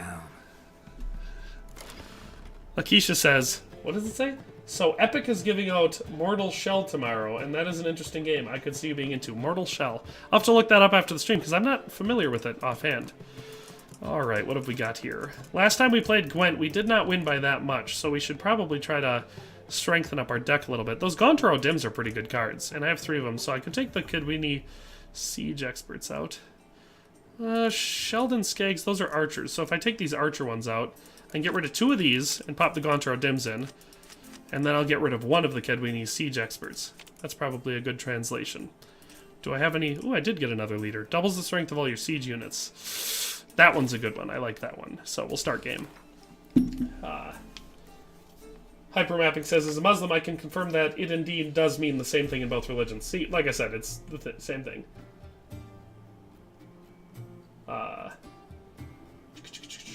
Redneck Zoo says, bald! Is that a SpongeBob reference? I get that as someone who has children who are big fans of the old SpongeBob. Is this one ranged cards siege? We don't want that one because I go heavy siege for my... I don't want to blind my own siege engines. Stony Gamer says, must have read the right screen. Scroll up in a weenie bit. In a weenie bit? I don't know what that means. Dr. Zevin says, I'm farming the burb in Elden Ring. Oh yeah, you're playing Elden Ring, eh? Oh wait, are you back in the United States now? What should we do? We're going first. He's got, I think that's the one that clears weather effects, so we'll start with that. That's a pretty benign start. I like to test out my opponent and see what their strategy is going to be, and if I can, usually it's better if they've got the first move, because then I can just mirror them. That way, any crippling they're planning on doing, if they do it to me, they do it to themselves, so it's a good way to, prevent that from happening. So, he's clearly sticking heavy on the melee and the range, so I will also do the same. I won't put down any sieged until that's all I've got left, or until he starts to do it, because that way I'm relatively certain that he's not going to just turn around and scorch me, or throw down a weather card to screw it up. Oh crap, those are summon cards. I thought they were that. Crap! Okay. Ooh, a spy. That's not good. I might lose this hand. Simiric Vlandi. Wolf Spadevik reference. Okay. Mortal Shell is a Souls-like. Oh, it's a Souls-like game. Well, then I might like it. What's the burb? It doesn't sound familiar. I said, wasn't you supposed to say I meant in a funny Latin accent? Not really. I mean, amen, amen. That would be the difference there, just for pronunciation. Some people will say it the other way. I mean, here in the Midwest, we have the long A, so usually we say amen. If the funny accent would be the one from Men in Tights, where they do it in the New Latin, it would be amene. Trying to decide what I should do here. He's got 8 cards. He might whup me. I'm going to pass. And that way, if he wants to beat me, he's going to have to use a bunch of cards here, but I should still have enough. Okay, so what he's probably going to do is... Oh, crap. Man, he had... See, I don't have spies yet. Or I think I have... I might have Nautilus. I'm not sure. I'm pretty early on my deck-wise. Yeah, he's probably going to beat me. I'm going to have to do this game a couple times to try to get his card. I went into this with a pretty weak deck. We haven't done a whole lot of Gwent yet. Renixu says, SpongeBob makes kids ADHD. So... I've seen some stuff suggesting that SpongeBob has pretty bad effects on children, but most of it seems to be the... I mean, it depends. Some stuff says that all of it is just real bad, and your kid should avoid it because, makes them super dumb. Oh, fine, you're gonna do that? Then I'll do this. Yeah, sucks to suck, doesn't it, opponent? Oh, crap, he's got melee. He's got me. Yeah, I'm gonna lose this. This is gonna be so bad. Like I said, I just don't have a good enough deck. Hey, 7, look at that! Woo! But now he's gonna win the last one, because I've got 0 cards left and he's got 4. And of course I didn't draw a spy, so yeah, I'm just gonna get toasted here. Well, I'm gonna do this first. Dave Zill said, I still haven't even watched an Elden Ring stream. Oh crap, that went quick. I've kept my head buried on that one successfully. Hope to play it soon. Yeah, if I'm playing it, like if I'm planning on playing a game that I haven't yet, especially if it's a real popular one like Elden Ring, I try not to consume any content for it until I get right up to it, you know, until I can play it. Yeah, you beat me, you friggin'... Yeah. You're not complete shite, but you really should work. Yeah, it's not my technique, it's my deck. I have very few good cards. Oh, man. Dr. Zowden says, oh wait, on sale on Steam for 30%. That's not bad. Get it for 30% off, that's a pretty good deal. I'm on a huge Berserk kick right now, going for the complete Guts build, the Great Sword, Pulley Crossbow, Jar Cannon, Knight Cavalry without the helm. Solid build. I like the, if you use the Pulley Crossbow and use the explosive bolts, you can kind of just power through almost anyone. Obviously I've got a lot of builds for it on my channel, but probably the easiest build that I recommend to newbies, you know, people who have never played a Souls game before and they want to play Elden Ring, whether it's just for the story or whatever, you know. They want to play it, but they're not good at Souls games. I'll recommend my Meteor Mage build. It's the one where you go get the Meteor Claw and then you just spec into Meteor Magic and everything. And, it's ridiculously overpowered. It's too easy of a build to enjoy if you want a challenge in the game, but it's a fun build for just spamming one attack and killing every single enemy in the game. Kind of like a Moonveil Katana build. Same type of thing. What else do we got? For someone who can craft me some armor. Antonio Stepanek says, this game is insane. Play it till the end and enjoy the full game. Trust me, you're going to love it. Oh, Antonio, I do love this game. I've played The Witcher 3 a whole bunch of times. I absolutely love this game. It's probably, like I said, it's in my top 3 games of all time. This, Red Dead 2, and Kingdom Come Deliverance, they're so frickin' good. So, what kind of armor are we talking about? I'm glad you like it too. Stony Gamer says, sucks to suck, doesn't it, Nico? It probably sucks to suck, I couldn't tell you. Tokagawa Layeso says, I made a kit on KCD called the Combuster, made for piercing and protecting and salt-sharp piercing weapons. The weapons were chosen for busting an enemy's area, which mainly uses a mace. That's fair. Rocker Robin says, but the helm is the best part. I love the Knight Cavalry armor. It's one of, if not the best looking suit of armors in the game. When I got it, I was real excited, because, like, early in the game, there's some cool suits of armor that I really like, because I like the more basic aesthetic, you know, not the ridiculous over-the-top, you know, sort of stuff. I like the stuff that looks kind of like realistic armor.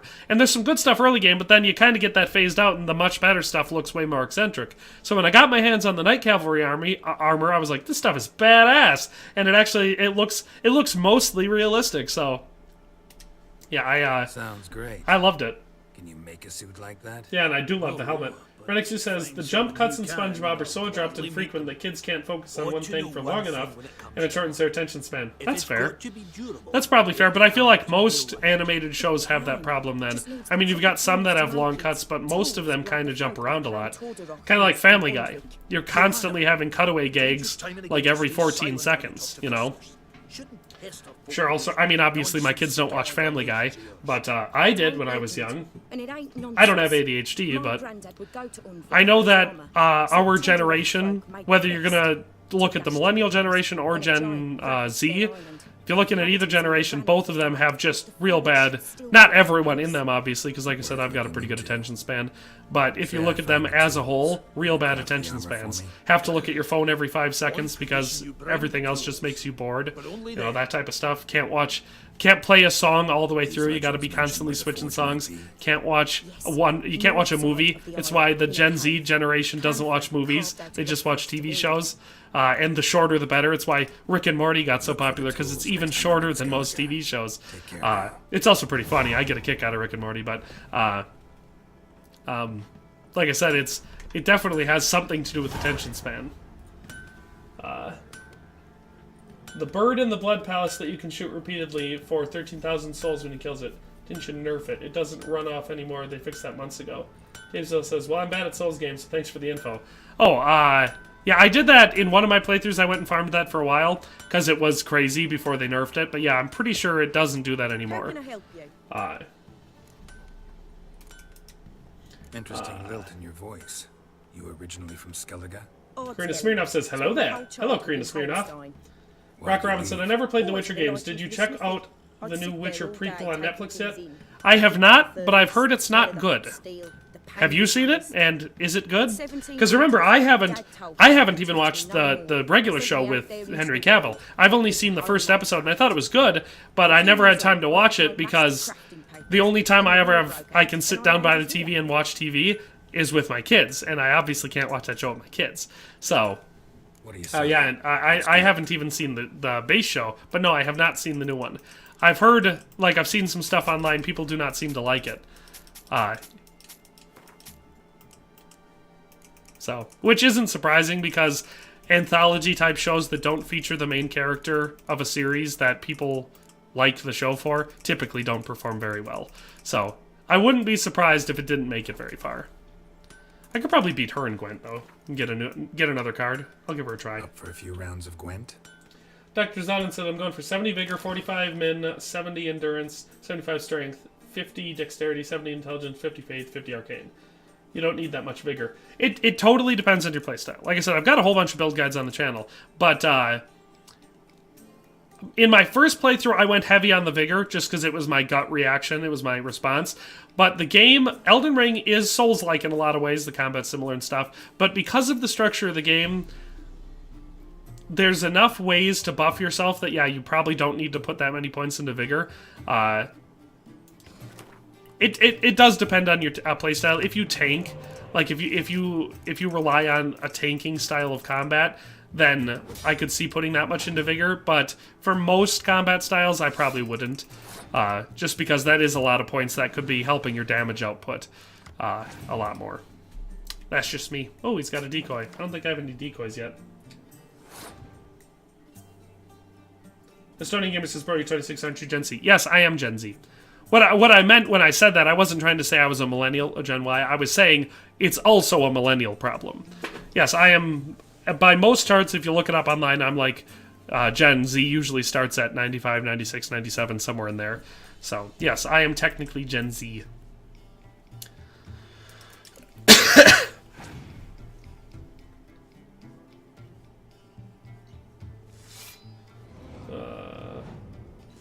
Rocker Robin says it was good. I assume you're talking about the Witcher Blood Origin show? Like I said, I haven't seen it. Or maybe you're talking about the normal one. I haven't seen it, but like I said, I've heard good things about the early Witcher show on Netflix, but people said like it then got bad.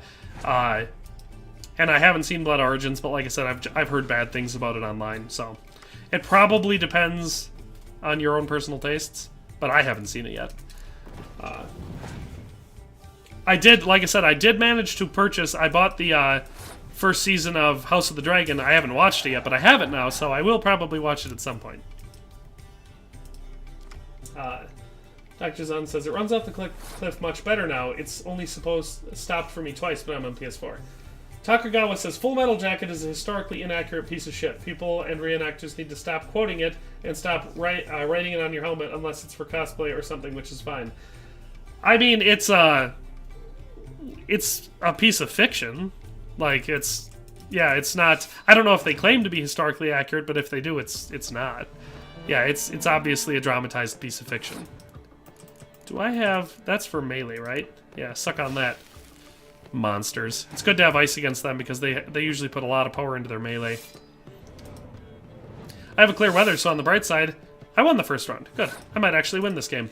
Even though my cards still aren't that good, Siege. Siege I can do. Oh good, they had a summon, but it didn't work. Nice. Yeah, we'll have to see what I can do here. Oh boy, they've got a lot of freaking cards. But monster decks always go heavy on them. Ooh, dang. Didn't want that to happen. 18, they've got 3 cards left. I've got 3 cards left.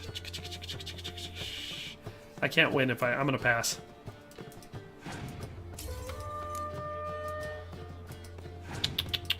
Dang, I'm gonna lose this one too. Beans and beans and beans.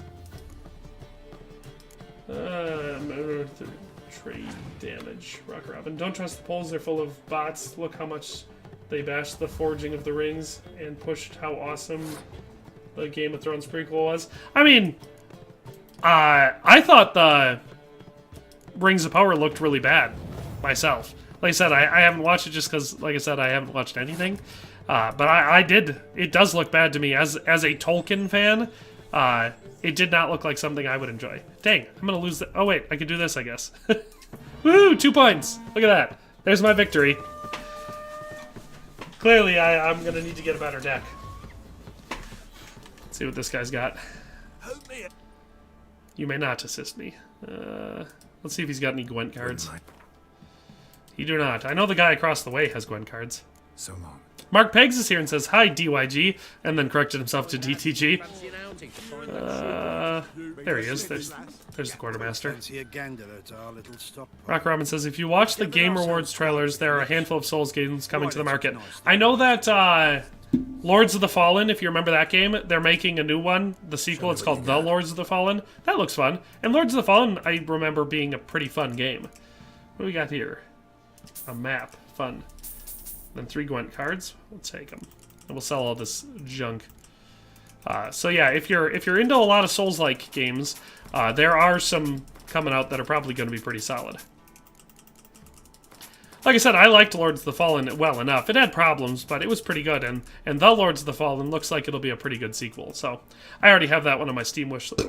Excuse me, Steam wish list. See ya. Today's youth, not being among us, is stupid and ignorant. Video game show that I thought was decent was Halo. See, I haven't seen that either. Like I said, the problem is, whenever someone brings up a TV show or something, is it's not that I haven't watched that specific TV show. I haven't watched any recent TV show. The newest TV show that I've watched was The Last Kingdom. That's the only show that has been released recently that I have watched recently. And it's not because I have no interest in the other shows, it's just I haven't gotten around to it. Some of them I've already gotten, like I've purchased them, or like I plan to watch them, I just haven't gotten around to it. And some of them just, they don't look like I would like them. Yeah, so. I don't have any opinions on the Halo show either. I'm not that big into Halo, though. I played the first 2 games on the original Xbox. But past that, I'm not huge into to Halo either. Dr. Zonin says, never was any good at Gwent. Couldn't figure it all out. I just love walking into the trees and killing anything in my path. How does Gwent work? Gwent is a basic trading card game. You have 3 different combat slots, and so you build a strategy around having more power in each one of those slots than your enemy. It's a simple enough game. It's just that the way that it works as a narrative piece is early game when you don't have a whole lot of cards. It's hard to beat people, so it takes sort of an extensive strategy to try to draw people out and win. So it's probably not necessarily that you're bad at Gwent. It's probably just that you were probably playing opponents that had too strong of a deck for what you were playing with. So it comes down to actually going around and getting better cards. And you do that by buying them from traders or by playing people and winning cards from them. How about a few rounds of cards? Gwent. Rings of Power was great. Don't listen to the critics and accept that it's a new story, not strongly connected to the books. Yeah, but that's the problem, is because I'm such a big fan of Tolkien's work, I have serious doubts that I would get into it. That's where we are. We've still got too many weather cards. In fact, I don't typically like to run a whole lot of any weather cards, because Commander's Horn is going to be more useful, and decoys are going to allow me to steal stuff. See? This is why I gotta look at my available cards more, because I had a stronger deck than I was going with. In fact, let's get some of these. We'll keep Biting Frost, because I don't go high on that, but we'll get rid of these ones. I don't want those effects in here weighing me down. That might help. We might win this one. We'll see what happens. I wasn't thinking strategically enough with my deck building. Okay, we've got a lot of frickin'... We'll keep it, though. That's good enough, because we've got a Spy, which will pop off right away. My friend told me to search for Vor on Reddit or something, but should I? I do not know.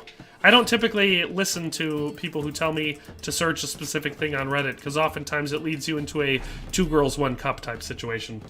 And I ain't all about that lifestyle. Look at this, we're playing a spy game against each other. Towler's the best spy, because he only gives 1 combat ability. Alright, so we play one thing and we'll win this round.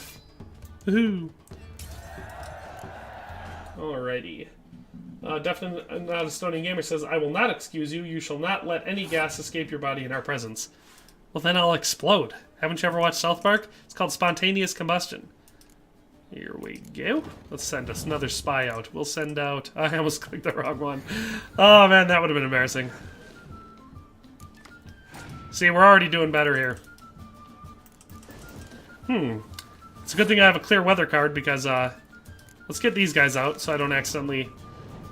you know, waste a card summoning like that. Nico, may I teach you the way of the dice game Orlog? I have no idea if you may. Wow, this guy using a lot of weather effects. Those are going to be really useful when I just clean them all. Dr. Zen says, the music in Gwent was great, though. I love the music in the whole game, but yeah, this is obviously nice, upbeat gameplay and music. I like it.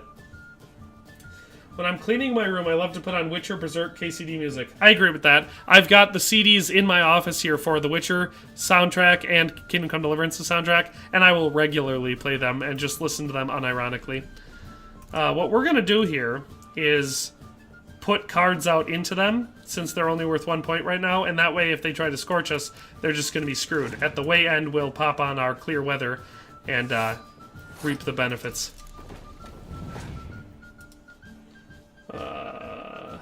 Mark Peg says, there is a Gwent app for your phone. Yes, I've seen the standalone Gwent. A lot of people are into it. Look at him, he's going heavy on infantry. What a rube. That's fine.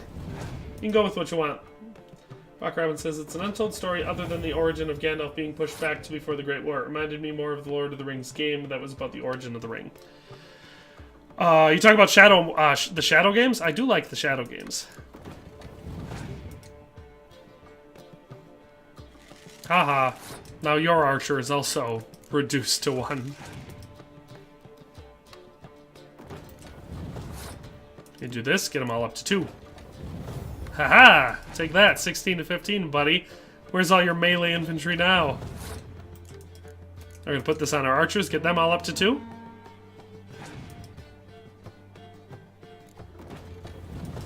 Now we'll use our leader card effect, get our siege engines all up to 4. Look at that. Rocking out power. Aw, buddy, you passed already? That's no fun. Wanna see how high my score gets now? Boop boop. 123. And in fact, we can even do one more thing. We'll pop this card down and call in that guy. 127. That's how we end the round. See, like I said, you have to just be strategic in the way that you build a deck. Don't bring in cards that you don't want to use, because then you won't get the good cards that you do want to use when you draw at the beginning. So yeah, that's the way to go. Stony Gamer says, poverty and famine is great. Get your mind out of the gutter. It's the name of a song in KCD soundtrack. Yeah, I mean, I like Brotherhood of Bravery, Stephanie is Safe, Till Our Heads Turn White. There's a lot of good. KCD has a super good soundtrack. Find the Peller's Hut. But before we do that, let's check out some side quests. Treasure hunts. What is that? Novigrad? Well, we can't do that.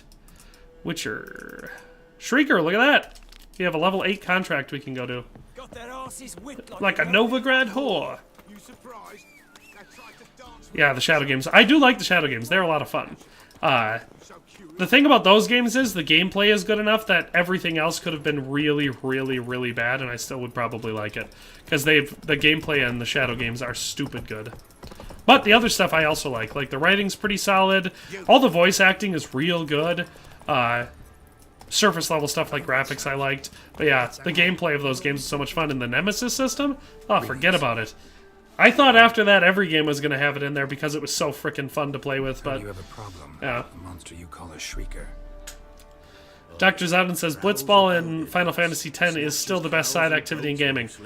I can't argue with that because I've never played Final Fantasy X, so I don't know. Maybe it is.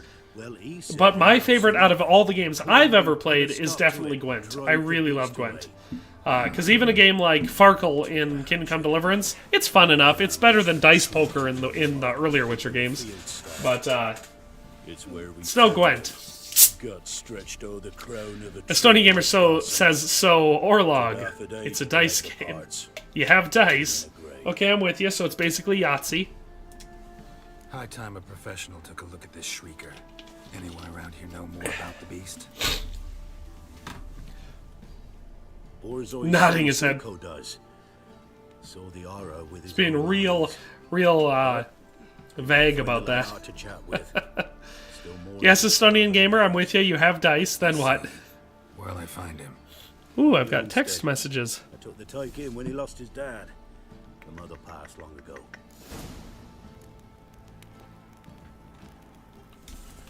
Blah, blah, blah. Alright, what else do we got? Let's go talk to the boy in the back, Simpo, or whatever his name is, Simco. Can we talk? Let me be. Alright. Calm down, I just Estonian Gamer says they have 8, a steel, an axe, a bow, an axe, a shield, and they like counter each other. I want to avenge Okay. your father, but to do that I gotta know what killed him. Shrieker killed him. Rock Robin says they played Gwent in Blood Origin. I think it was a fast shot. I like that. I like the reference to the games in there, because as far as I know, Gwent is... Yeah, that's a game creation. That's not in the books as far as I know. Huge. With a lizard's tail. So that's fun that they played it in there. Like I said, I haven't seen it yet. If I was going to watch it, I'd probably watch the regular show first, because I still haven't seen that. I said I saw the first episode, and now that I've read the books, because I played the games, and then I read the books. Screaming. And so when I watched the first episode of The Witcher show, I was like, wow, this is a lot like the books. Shush now. Dr. Zodin says, bingo, Yahtzee. Take care. Lexi1397 says, I'm super hungry. I could definitely eat. I'm getting pretty hungry. And I'm a bit cold and congested, so I could go for eating. Something nice and hot and yummy with some protein in it, preferably some meat. So axe is countered by a helmet, a bow is countered by a shield. That makes sense. You have 15 lives. Dr. Zodin says, I'd like some fried chicken. I could go for some fried chicken. A nice chicken meal. Get me up some fried chicken, some biscuits, some coleslaw, maybe some mashed potatoes and gravy. The whole schmilagagel. I'd go for that. I was just about to say, haven't heard from Dave Zilla for a while. He says, off to the wild world of Walmart. Wish me luck. Ugh, good luck. I hate Walmart. Slow now. And some dice have a yellow ring around them. Every yellow ring in the dice gives a token. This sounds like a pretty complex game. I challenge you. This guy. Boots a bit big, maybe? Careful not to trip. I love that expression. I gotta start using that on people in public. Boots a bit big. Careful not to trip. It's not bad. A steel dice takes a token from the enemy. Sympathies. Checks out. Made Bilberry fairest of all maids I know by dueling 100 knights to the death. To the death. Now, draw your sword post haste, for I've Knight on left after you. Could you imagine the bad luck in deciding to do this? And then choosing Geralt as your first person? Let's get this over with. You know, I yield. Alright, he says, yes, you would have to watch The Witcher first. Had enough? It holds true to the lore until the last season and upcoming season 4, which is why Henry Cavill left. That's what I heard. I heard that's why he left, is because they were just trashing the lore. Challenge me again. Raise your hand. Bullet says, Walmart is a cesspool for white trash. Yeah, that's why I don't like going to Walmart. Is because, I mean, even here in my local town, which is a pretty small town, we have a Walmart. We got it, I don't know, maybe 10 years ago. And it's not a very busy Walmart, so it's not nearly as bad as a lot of Walmarts. In the bigger town I used to live in, the next big town over, the one I was talking about last time, that one is always nasty. It's always full of, like you said, it's a cesspool of the white trash. So, that one's always pretty bad. But the one here in town, I hate going there just because it is still a Walmart and it still has that vibe to it. But there's usually not many people in it. It's the closest grocery store to me. Still 13 miles away. Yeah, I get that. Back when... So, here in the town I live in now, we've got a dedicated grocery store, County Market. It's got a lot better selection, but it's obviously more expensive. So, you got to decide if you want a good deal or if you want good food. That or Walmart, and so, and they're close enough. So those are the two options for shopping around here. Well, other than Quick Trip, because you can do quite a bit of shopping at a Quick Trip. So you know that's what our options were when we were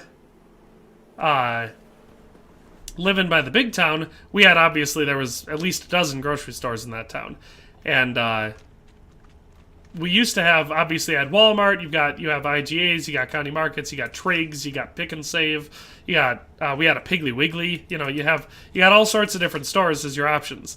But we also had Aldi's, and I got used to shopping at Aldi's because, like, they had a really good selection of pretty good food, and they were so much cheaper than everywhere else.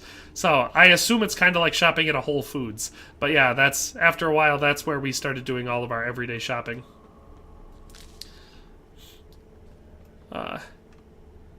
What else do we have?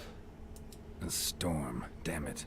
I missed last stream. Last one I caught, you were getting your ass beat by a cold and you were wanting super stew. Yeah, I was real sick for a while there, but I'm feeling mostly better now. Still a little bit congested, but feeling mostly better now. I was visiting my dad yesterday, and now he's really sick. So, bummer. But I'm feeling better. There's our enhanced Griffin trousers. I knew they were up here.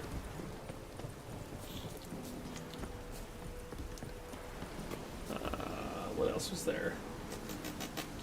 It was the last case today. Yeah, we were playing Kingdom Come Deliverance on Thursday. A God Favor card can be used to rid the enemy of up to 12 lives. Wow, that seems overpowered. Or you can convert damage to lives.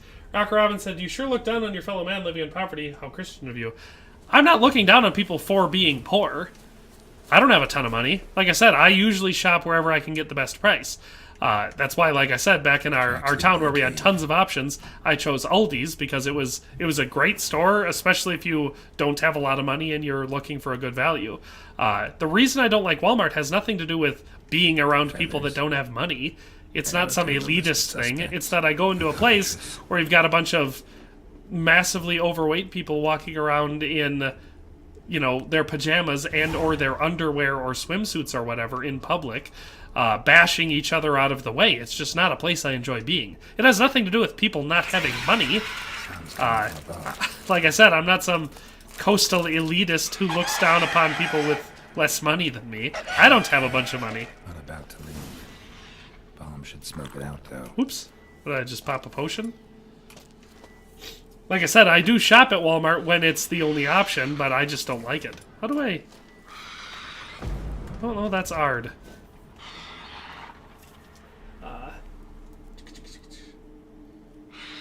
Or more if you have beaten a lot of the enemies they give you. Yeah, your God Favor card sounds really overpowered. Rednext who says, "We don't even have a grocery store in the town I live in." Yeah, I've lived in towns like that where you gotta drive to the next town over, you know, a half an hour away to just get basic groceries. Takagawa says, "Playing KCD, I stumbled across Stephanie falling from her Tay Castle and getting back up, then disappearing, possibly back to the mill." That's weird.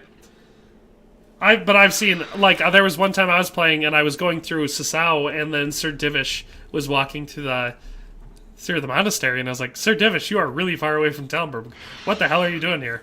Why can't I remember how to throw a bomb? RB. Aha! There we go. I should switch back to Gwen. Through another exit. Gotta nab it before it gets away.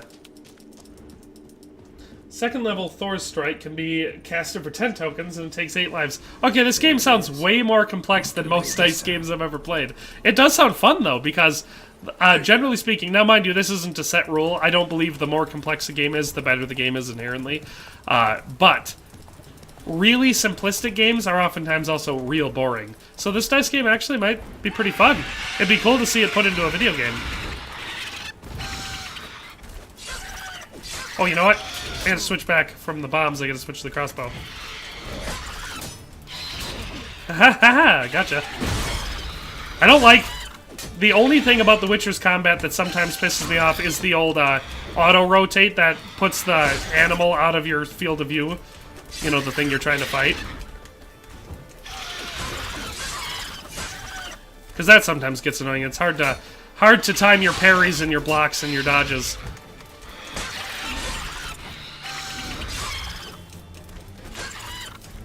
Shrieker Pal. That wasn't very much of a challenge. What else do we have? Definitely not a Stonian Gamer says. Oh yeah, I already saw that one.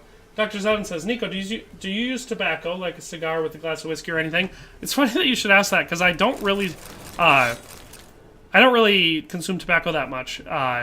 Every once in a while a cigar, like you said, with a glass of whiskey, or if like I'm playing cards or something like that.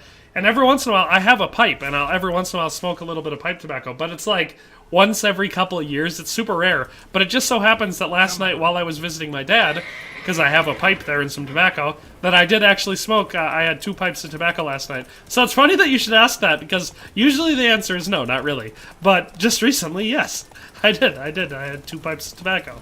So it's funny that you should ask that, Dr. Zoden. But it's not something I do frequently, but yes, cigars or pipes every once in a while.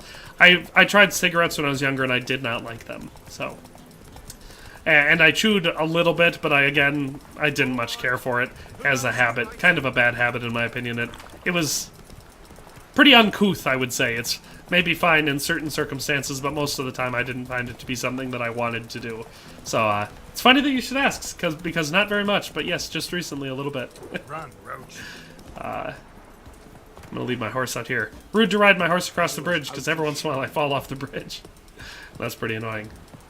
Alright.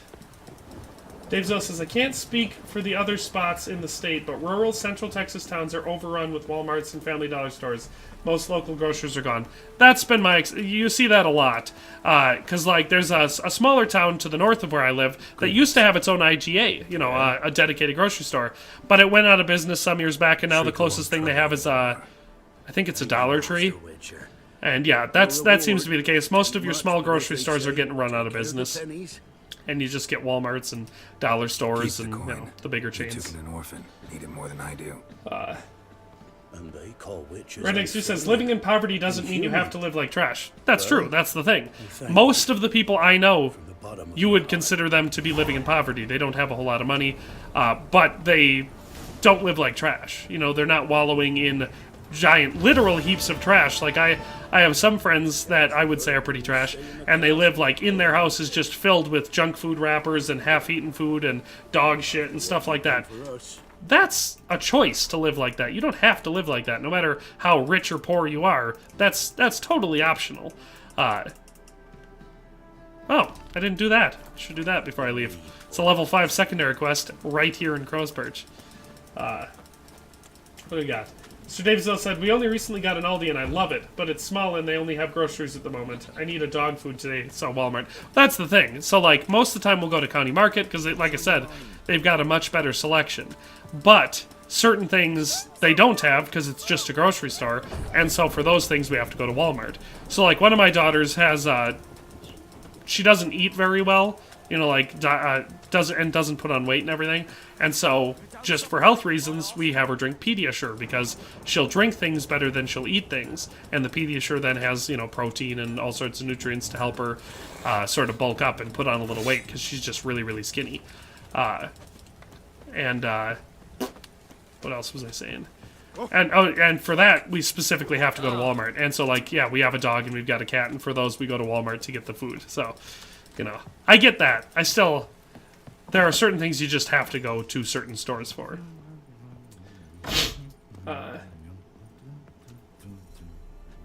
Rock Robin says, nope, but when you see someone as trash, you're actually dehumanizing them. I'm not... Like I said, that's a matter of opinion. Criticism is not a negative thing inherently. Trying to help someone elevate themselves above what they are most times cannot be done by just walking up to a poor person and giving them enough money to not be poor. Because as just a strictly prudential matter, that oftentimes is not going to actually help elevate someone out of poverty. Most times that's just going to help promote a bad habit because you're giving them something they haven't earned. But on top of that, like I said, criticism isn't inherently bad. Criticizing someone for the way they do something is the oldest way to try and help them realize that the thing they're doing is something they shouldn't be doing. I'm not saying you should treat someone like they're trash. You see someone who's poor or they dress bad or whatever, and you should try to shoo them to the other side of the street. Because yes, elitist snobbery is not good. That's inherently a bad thing to do. And calling someone trash is not the same thing as thinking they are literally trash. They obviously still have basic human dignity. I'm not arguing with that point of view.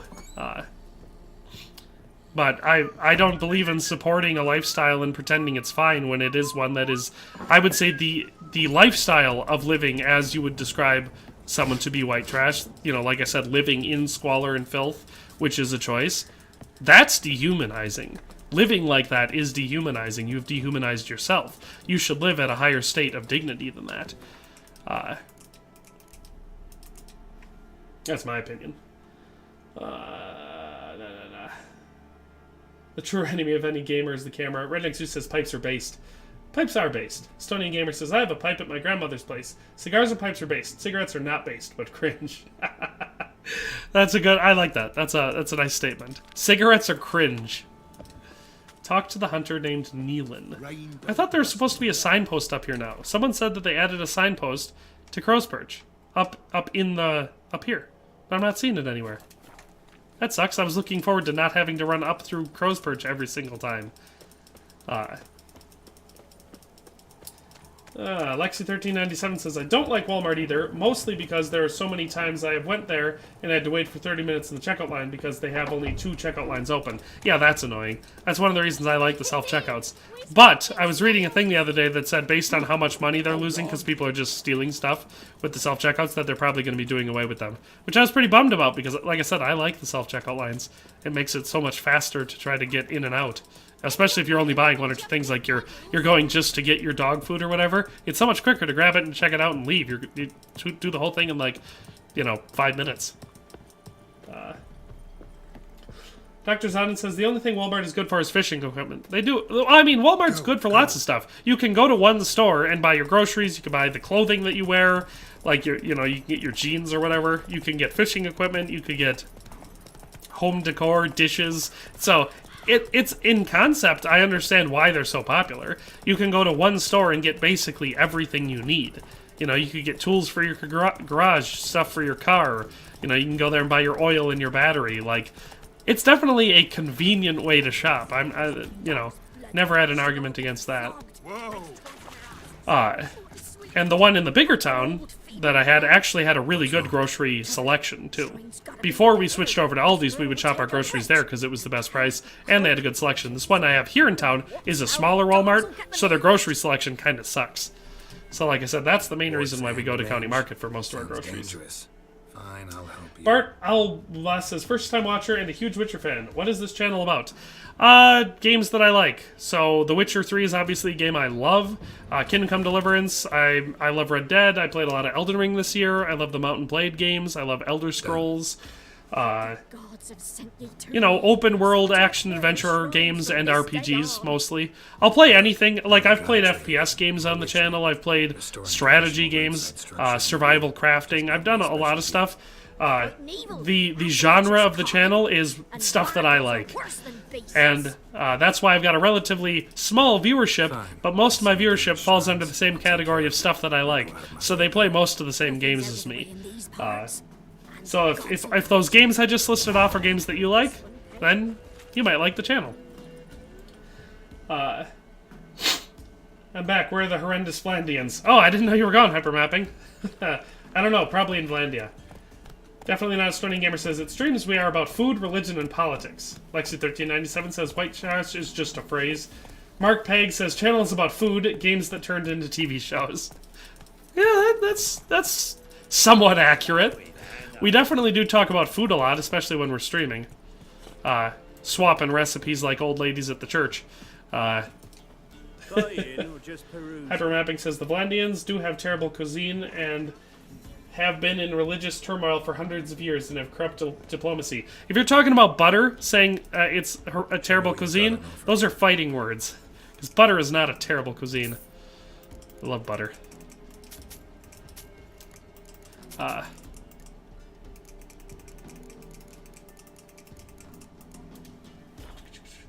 Signpost will appear after the Baron quest. Oh, okay. Because I heard someone put it in there. Dr. Zen says, I'm cringe as fuck. I do like my cigarettes. Renexu says, I hate self-checkouts. I know a lot of people that hate them. Like I said, I've got an uncle who is, like, really against them because he says, I don't like to go to the store and have to do all the work, you know? There's people being paid to do this, blah, blah, blah, blah, blah. And I can see that point of view. Like I said, for me, it's the only reason I like him is convenience. I can, especially if I'm only buying a couple things, I can do it so much quicker if I just go through the self-checkout, you know? And I don't like spending a lot of time in any store. So, unless it's a store that I'm browsing for, like, outdoor stuff, like a Gander Mountain or a Cabela's or something like that, then I spend a lot of time in them. Ah, crap, I should have used... why do I always do that? If you have summon cards, like a Gontrao Dim, where it pulls other cards out of your deck, you should play that before you play your Spy, otherwise you're wasting a draw. I forgot that.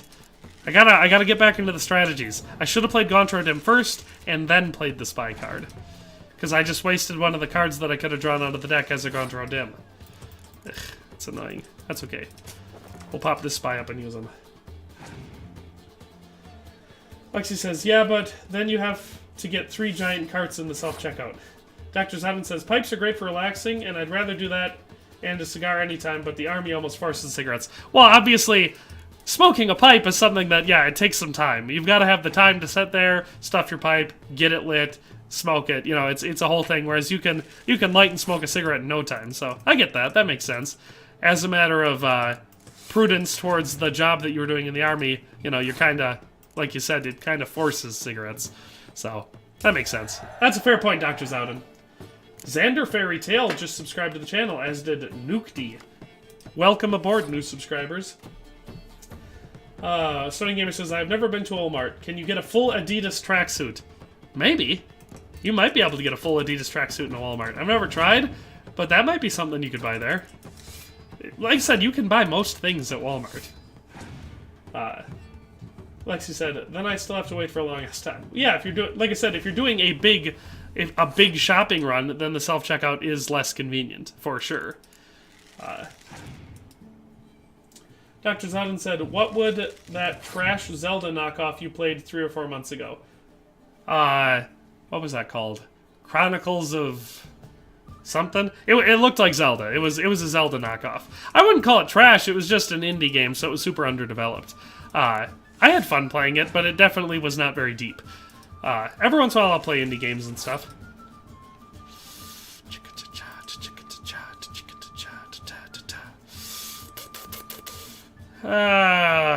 Let's get him to use some more cards. Because I'm gonna pass. I'm gonna let him win this round. But I want to try getting him to use his cards first. That might be all I can get him to do. Crap! Because I don't want to waste my... Man, I'm glass cannon in this last one. I better hope he doesn't have a torrential rain, because I'm gonna be all siege engines. Well, no, I can use my summoner to maybe pop a spy out. We'll see what happens. Butter on a club cracker is fantastic. That is true. Club crackers are fantastic, though. I absolutely love them. They taste so good. Buttery and salty. Dr. Zodden says, Estonian, you are truly Eastern European. Yes, he is truly Eastern European. That comes through very well in his personality. That I am. Also, you are saying things wrong. It is not Adidas, it's Adidas. Quick, firm, and powerful. It's not hard base, it's hard bus. I'll take your word for it. I'm not any sort of an expert when it comes to clothing brands. My fashion sense is typically... Well, like I always say, I wear basically the same outfit every day. Blue jeans, some form of a t-shirt or whatever, and then if it's cool, I'll wear, like, you know, a long sleeve shirt over top of it. That's it. That's my fashion sense. Well, we got Riordan. Ooh. Looked like you got soused last night too. Got another blacksmith. Let's see if this guy wants to play Gwent. Special order. There we go. Let's see what he's got in stock first. Maybe he's got some for sale. No, he's got diagrams. Could get rid of this dwarven axe. I don't need that. Think about these diagrams. What are they for? Ooh, is this a map? We'll take that for sure. How much do I have? 1,000? What do these cost? 38? Yeah, I can buy all these. There we go. Buccaneers. That's how it sounded like I said that. Got this diagram. Maybe I'll get some stuff repaired while I'm here. And then we'll play some cards, buddy. Up for for a few rounds. Lexi says, I went to Walmart on Friday and had like 10 things. When I got to the self-checkout, there were 3 different people with giant carts full of crap, and they kept needing assistance. Definitely not Stony Gamer says, I wear black pants, white t-shirt, and a jacket on top. That does sound pretty Eastern European. Not gonna lie. Hypermapping says, I wear a heroic linebreaker armor suit. That probably is pretty cool in public. I bet you get a lot of comments. Alright, what are we gonna trade off? We'll trade off Zoltan and Vess. Mark Peg says, there are Gopniks at Walmart Estonia Gamer, just FYI. Definitely not Estonia Gamer says, but e-cigar is the most fun base thing ever. Dr. Zaden said, instead of coffee in the morning, Estonian starts his day off with a 5th of vodka while doing that kick-ass squat dance while snorting a line of plutonium. I like the kick-ass squat dance. That's the way to go. Let's do this guy. I even got a call to a KKK member and whatnot. Hypermapping. You got called... it's possible maybe you were doing something wrong if someone said that you were a member of the KKK. Oh, boy. What do we got? We'll pop this guy down. I didn't get any spies, which is rough. Pop this down, though. Just got a copy. That way, if they want to try scorching you, they can't because you haven't gone over their points yet. What have we got? He's gone heavy. He's probably not gonna nerf archers. That would be my bet. Hey, look at that. We got a spy. So we'll save this lady so we can draw that on the next hand. Well, let's go big or go home. I'm gonna bet he doesn't have a Scorch card. Even if he does, it'll just take out the 10, so that's good. 8. We're at 49. What else can we do to make it so that we'll probably win this one no matter what? We'll pass, so we don't waste any cards. I can live with that. We'll see what he does. If he plays out a bunch of cards, that'll play into my way. Because even if he ends up winning this, then he's going to have to use a lot of his cards to do it. So. Here in Turkey, vapes are banned. That just made me feel patriotic. That's funny. A lot of type of vaping got banned in the United States, like the flavored stuff did. Look at that, he still hasn't used it against Archer. And now he has, look at him. He's used all but 2 of his cards to beat me in that round. See, that's why I said, when you get that far ahead, you can pass, and if you'll either win that round, or they'll use so many cards that they're just going to be screwed. Yeah, we're going to use that same card that he did, except we're going to use it on this guy, so we get some extra cards. I hear you, Comrade Mark Pegs. Comrade Doctor, that is also true. What's wrong with the Kingdom of Koopa Keep? United States, Chad move. Pepper, do you live in Constantinople? Alright, 12. What should we do? Well, let's do Siege. Crappers. We'll do this. That'll get us over the line. Now we'll pass, because he's only got 2 cards left. Ooh, we got a Frost. We're going to play that first. Let's see what he does. Ah, look at that! Melee. Haha. Suck on that.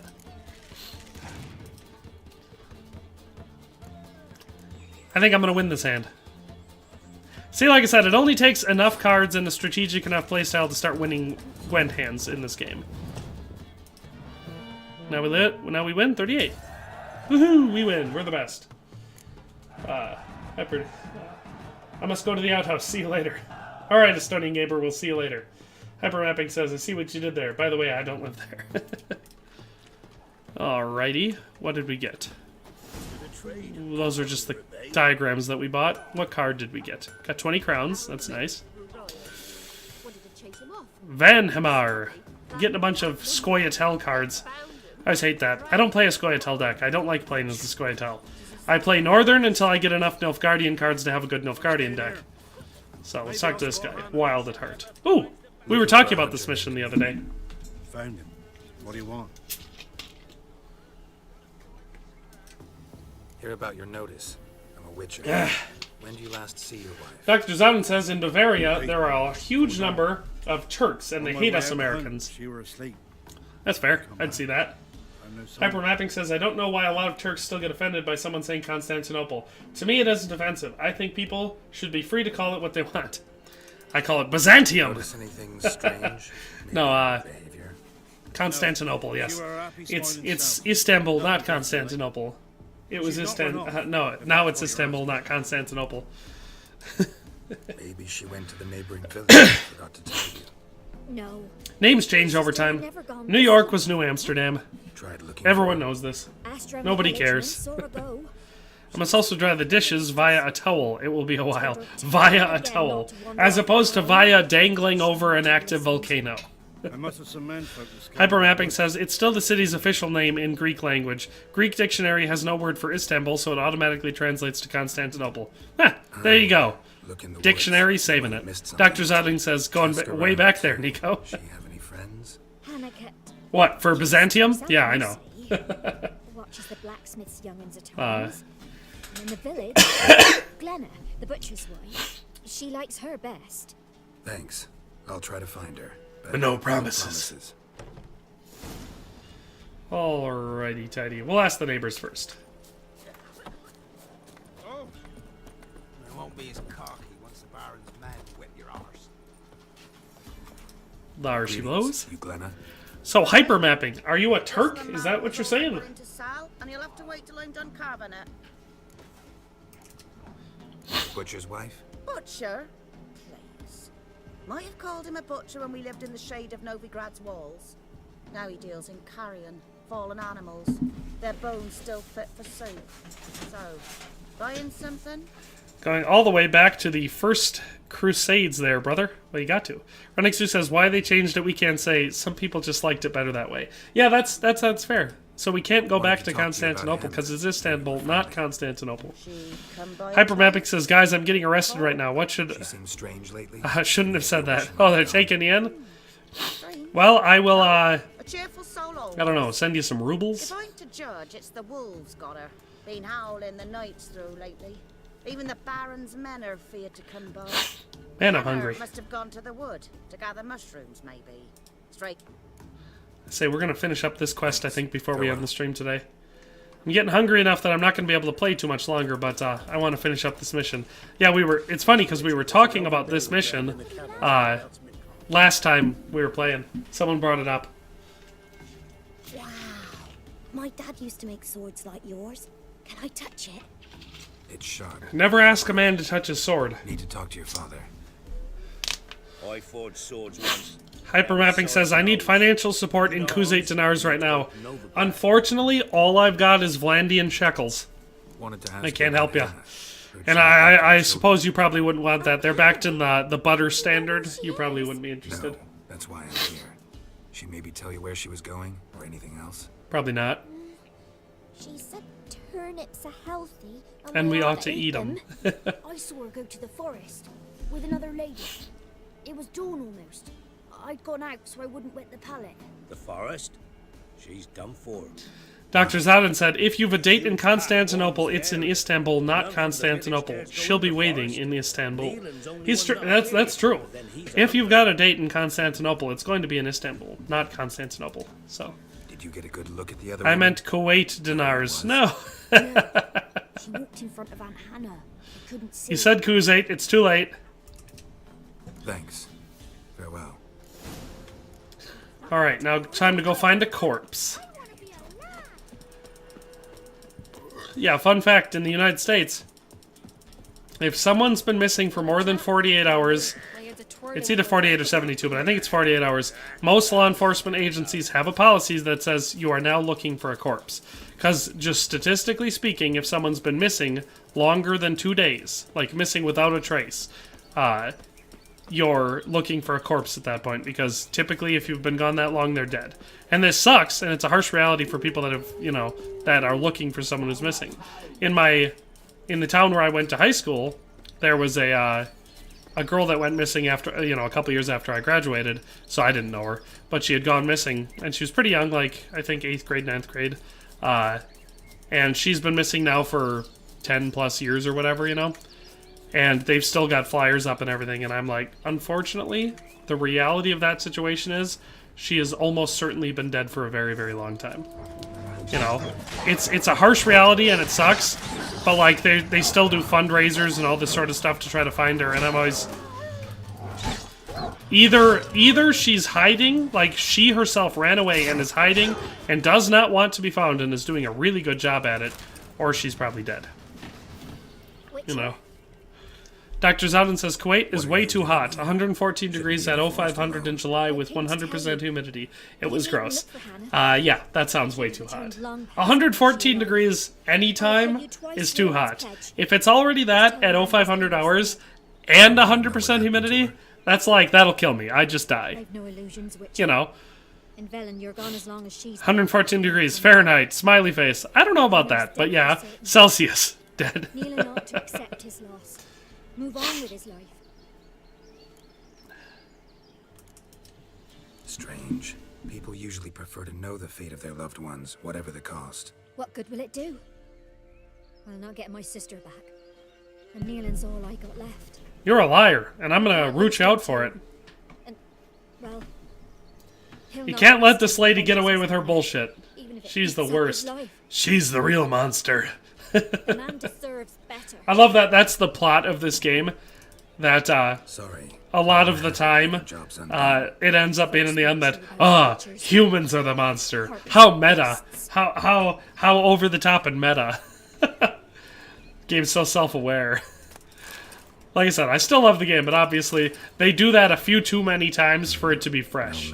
It's not exactly a novel idea. Cuts made with long claws. Flesh thread to tear off. Dr. Zowden says had to walk 100 meters to take a shower in hot water just to walk back out into the sandstorm. Yep. This is getting interesting. Yeah, I knew a guy who served, I think it was, well, he served at least one full tour in Kuwait, and was running convoys, so didn't enjoy it. Was basically the moral of the story. My brother-in-law served in Saudi Arabia, and then he's done two so far. He did one in Afghanistan and one in Saudi Arabia. No doubt about it. Gotta be careful. Next one he's going to do, I think, is this summer, and he's going to be out, you know, on a boat. So he won't actually be. His next tour is not going to be actually in a foreign country. It's, from what I understand, it'll be out at Fleet or whatever. Maybe find something else on the ground. Should enjoy this one more than the first two. Us Wisconsin-borns don't do well in the desert. Not built for it, as it were. Shit. Climbed the tree. I can't get up there. Maybe find something else on the ground. Found the pan, have ya? Oh yeah, I did the pan already. Sorry for him. Had to walk 100 meters just to confront Lyanna, and bath in her party's blood was absolutely worth it. Yeah, but that's a little bit different. Alright. Find the werewolf's lair using your Witcher senses. Why am I doing this like this? I know where the werewolf's lair is. It's one of these houses. I think it's this one, but it could be this one. We'll go here first. Why take the short way when you can just run to the place and do the thing? If it's not this one, we'll run to the other one. It's a lot quicker than using our Witcher senses. Alright, I'm not thinking it's this one, because this one looks an awful lot like a tower. So it's the other one. Estonian Gamer's back! Hey, Estonian Gamer! What did you do? Did you succeed in everything you were doing? Look, a dead dyer. Let's run, boy!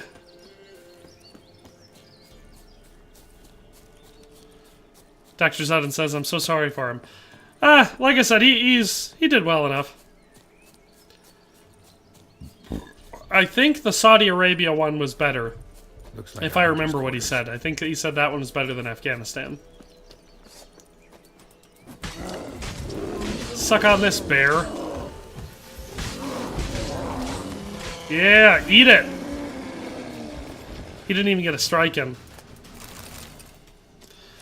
Hypermapping says, hello, guys. Today we have a list of top 5 liquids. Top 5 liquids. Oops, that's not what we wanted. We wanted Ard. I indeed have succeeded. Excellent! Great success. Numero 5. P. Number 5, P. You gotta go back to the classic P. Very high in urea, great for breaking down nitrogen in soil. Or no, great, high in nitrogen, great for breaking down organic matter in soil. Sorry, I said that backwards. Always a classic that Golden, sometimes clear color, depending on how hydrated you are. P takes the number 5 spot, so we're moving on to number 4. And at number 4, we have milk, the classic dairy drink that everyone loves, ice cold on a nice hot day. Curdles, and you can turn it into cheese, or even better yet, butter, the ultimate food. So yes, number 4 is milk. Number 3, we have, of course, the OG water. You can't beat it. It's extremely refreshing. You can add flavors to it to turn it into almost anything. Of course, you strain it through some beans or some leaves, and then you've got tea and coffee. Everyone's favorite. So again, number 3, we have water. Dr. Zowden said, I would much rather dodge bullets in Iraq because, yes, it's hot, but it was dry heat. And sorry, but ISIS can't shoot for shit. Renixu says, number 1, obsidian. Number 2, lava. Lava is technically a liquid, but of course, being molten rock, I don't recommend it personally for consumption. It is what you'd call the forbidden drink. Just being close enough to it to witness it and maybe even touch it is usually enough to start you on fire, given how insanely hot it is. And of course, if we're calling it lava, that means that it's still beneath the surface. No, wait. Lava is above the surface. Magma's beneath the surface. At our honorable mention, we have toilet water, just another variety of water, but definitely unique in its smell and taste. And of course, again, I don't recommend for human consumption, but of course your pets might beg to differ. So that is our honorable mention, toilet water. And at number 1, we have Vlandian blood. Definitely going to be a what do you call it? Acquired taste, and very high in iron, so if you've already got an excess in iron, I can't recommend it for consumption. But Vlandian blood does give you the strength of your enemies, and since Vlandians have the ultimate level of strength, then this is going to be the best thing to consume, because you'll be able to try to leech off just enough of their power to survive in your weak Sturgian state. So yes, number 1, we have Vlandian blood, and that tops it off for our list of top 5 all-around best liquids in the world. Thanks for watching. I hope you enjoyed the video. I hope you found it useful. But in any case, we'll see you next time. Did you like it? Did you like my top 5 list there? I didn't have a whole lot of prep time going into it. Ah! What are we doing? Accidentally just started a different mission instead of the one I was working on. Secondary quests, Wild at Heart. There we go. Search the werewolf's lair. Mark Peg says, see you guys. See you, Mark Pegs. Thanks for tuning in. What the hell type of armor guide is this? We were doing top 5 liquids. Hypermapping was giving me them spur of the moment. It was pretty good, though. I thought I was doing it pretty well informed, considering how unprepared I was for ranking them, and how I wasn't the one ranking them. I was using someone else's ranking, and I was just giving justifications based on my own feeble knowledge of the best liquids. I don't even have a spreadsheet in front of me with all of the stats for said liquids. We have another bear? Oh good, now we can go down. What else do we have? Being a Gopnik is just not about pumping hard bass and squatting. Bullet said, I heard someone call a landmine a forbidden tuna can. Vlandian blood is yellow because butter. That's fair. Dr. Zodman said, no, had to add outhouse stew. Gross. Lexi1397 says, bullet. Talk about the forbidden tuna can. Bullet, case closed. It is the forbidden tuna can. Alright.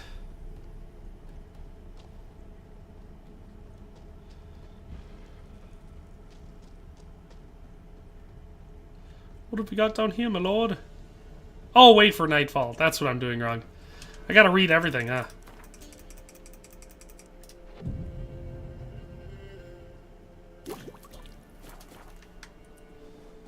Oh, is it still not considered nightfall yet? I guess we'll wait until here. We did a PAL genocide a few days ago. Long live the Blue Army. You and your fighting your school friends. Taking them all out.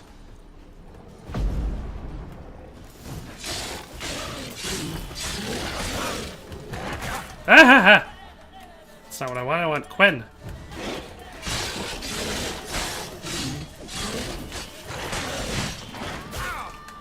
Yoinks!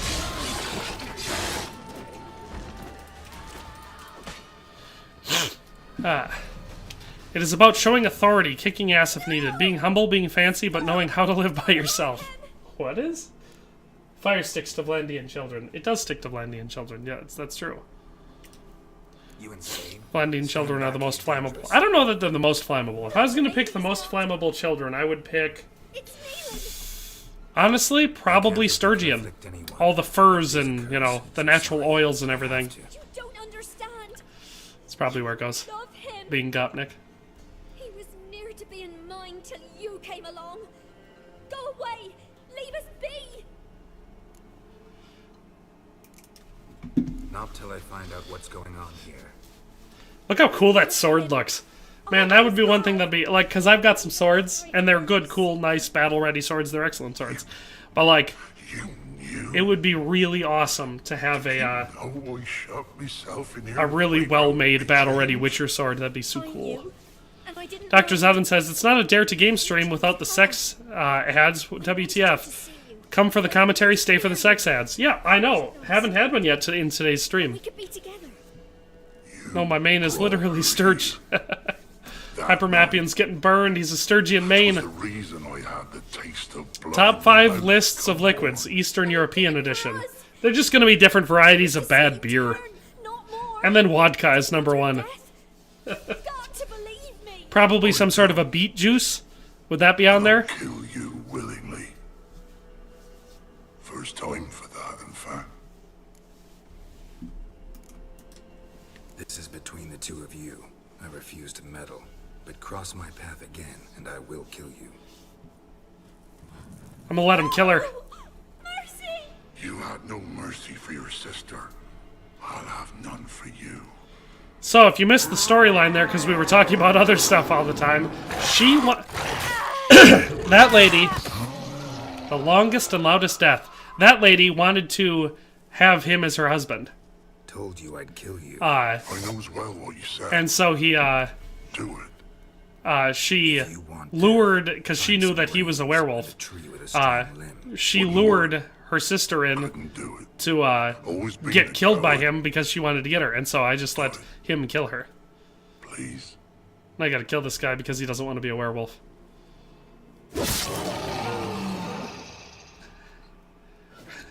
Radiation better be in there somewhere. Number 5, green tea. Number 4, black tea. Number 3, red tea. Number 2 is going to be some sort of weak-ass beer, and number 1 is going to be vodka. Number 2 is beer. I was right. Let's go check out that corpse of the lady that murdered her sister. Maybe she's got some good stuff on her.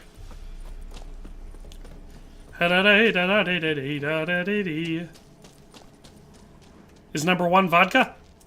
Wolf's liver. What about the lady? I want to see the lady's corpse. Where'd she get going? Well, anyway, that is where we're going to end today's stream. With the end of the... well, I mean, let's go up and check out what's in that chest before we leave. But this is where I'm going to end the stream today, because I'm going to go get something to eat. I'm pretty hungry.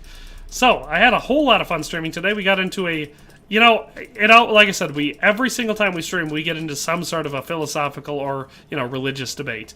Today's was definitely a little bit more extreme than usual, at least detail-wise and assault-wise. But, you know, same type of stuff as number 1, Ruski Standard Vodka. Vodka beer, she don't know. She don't know. Did somebody say radiation? Glory to Adam. Oh my gosh. You start this radiation zealot off again, and then we're never going to get him to stop. Alright, so that's everyone. It's Eastern European drinks, bro. Isn't beer considered a soft drink? Yes, that's a soft drink. They serve it at fast food restaurants in a large cup. The most streamiest stream. This stream certainly has been one of the streams in history. So, with all that in mind, thanks everyone for tuning in. Definitely Not a Stoning Gamer, Dr. Zowden, Dave Zilla, Redneck Zeus, Bullet, Hypermapping, Lexi1397, Karina Smirnoff was in here for a little bit. I think Nico Bellic might have popped in at the beginning, maybe. I think he was here. What was that other one? That Robert guy? He was here for a while. So, thanks everyone for tuning in. Had a lot of fun. Definitely don't forget to like the stream. But that's all for today, and we'll see you next time. May the shadow of Chernobyl guide us all. And with that, we'll leave. So, see you all next time. I don't think I'm going to stream again on Thursday because I've got so many videos planned for Mountain Blade that I'm working on right now. But I should stream again next Tuesday. So we'll see you all later. Oh, Dr. Zowden, of course. Thanks for the 2 super chats. How could I forget to mention that? Got my 10 euros here. I'm going to go out and trade them for 2 gyros. And I'm going to snarf down on some lamb and cucumber. So thanks to everyone for tuning in. And we'll see you all next time.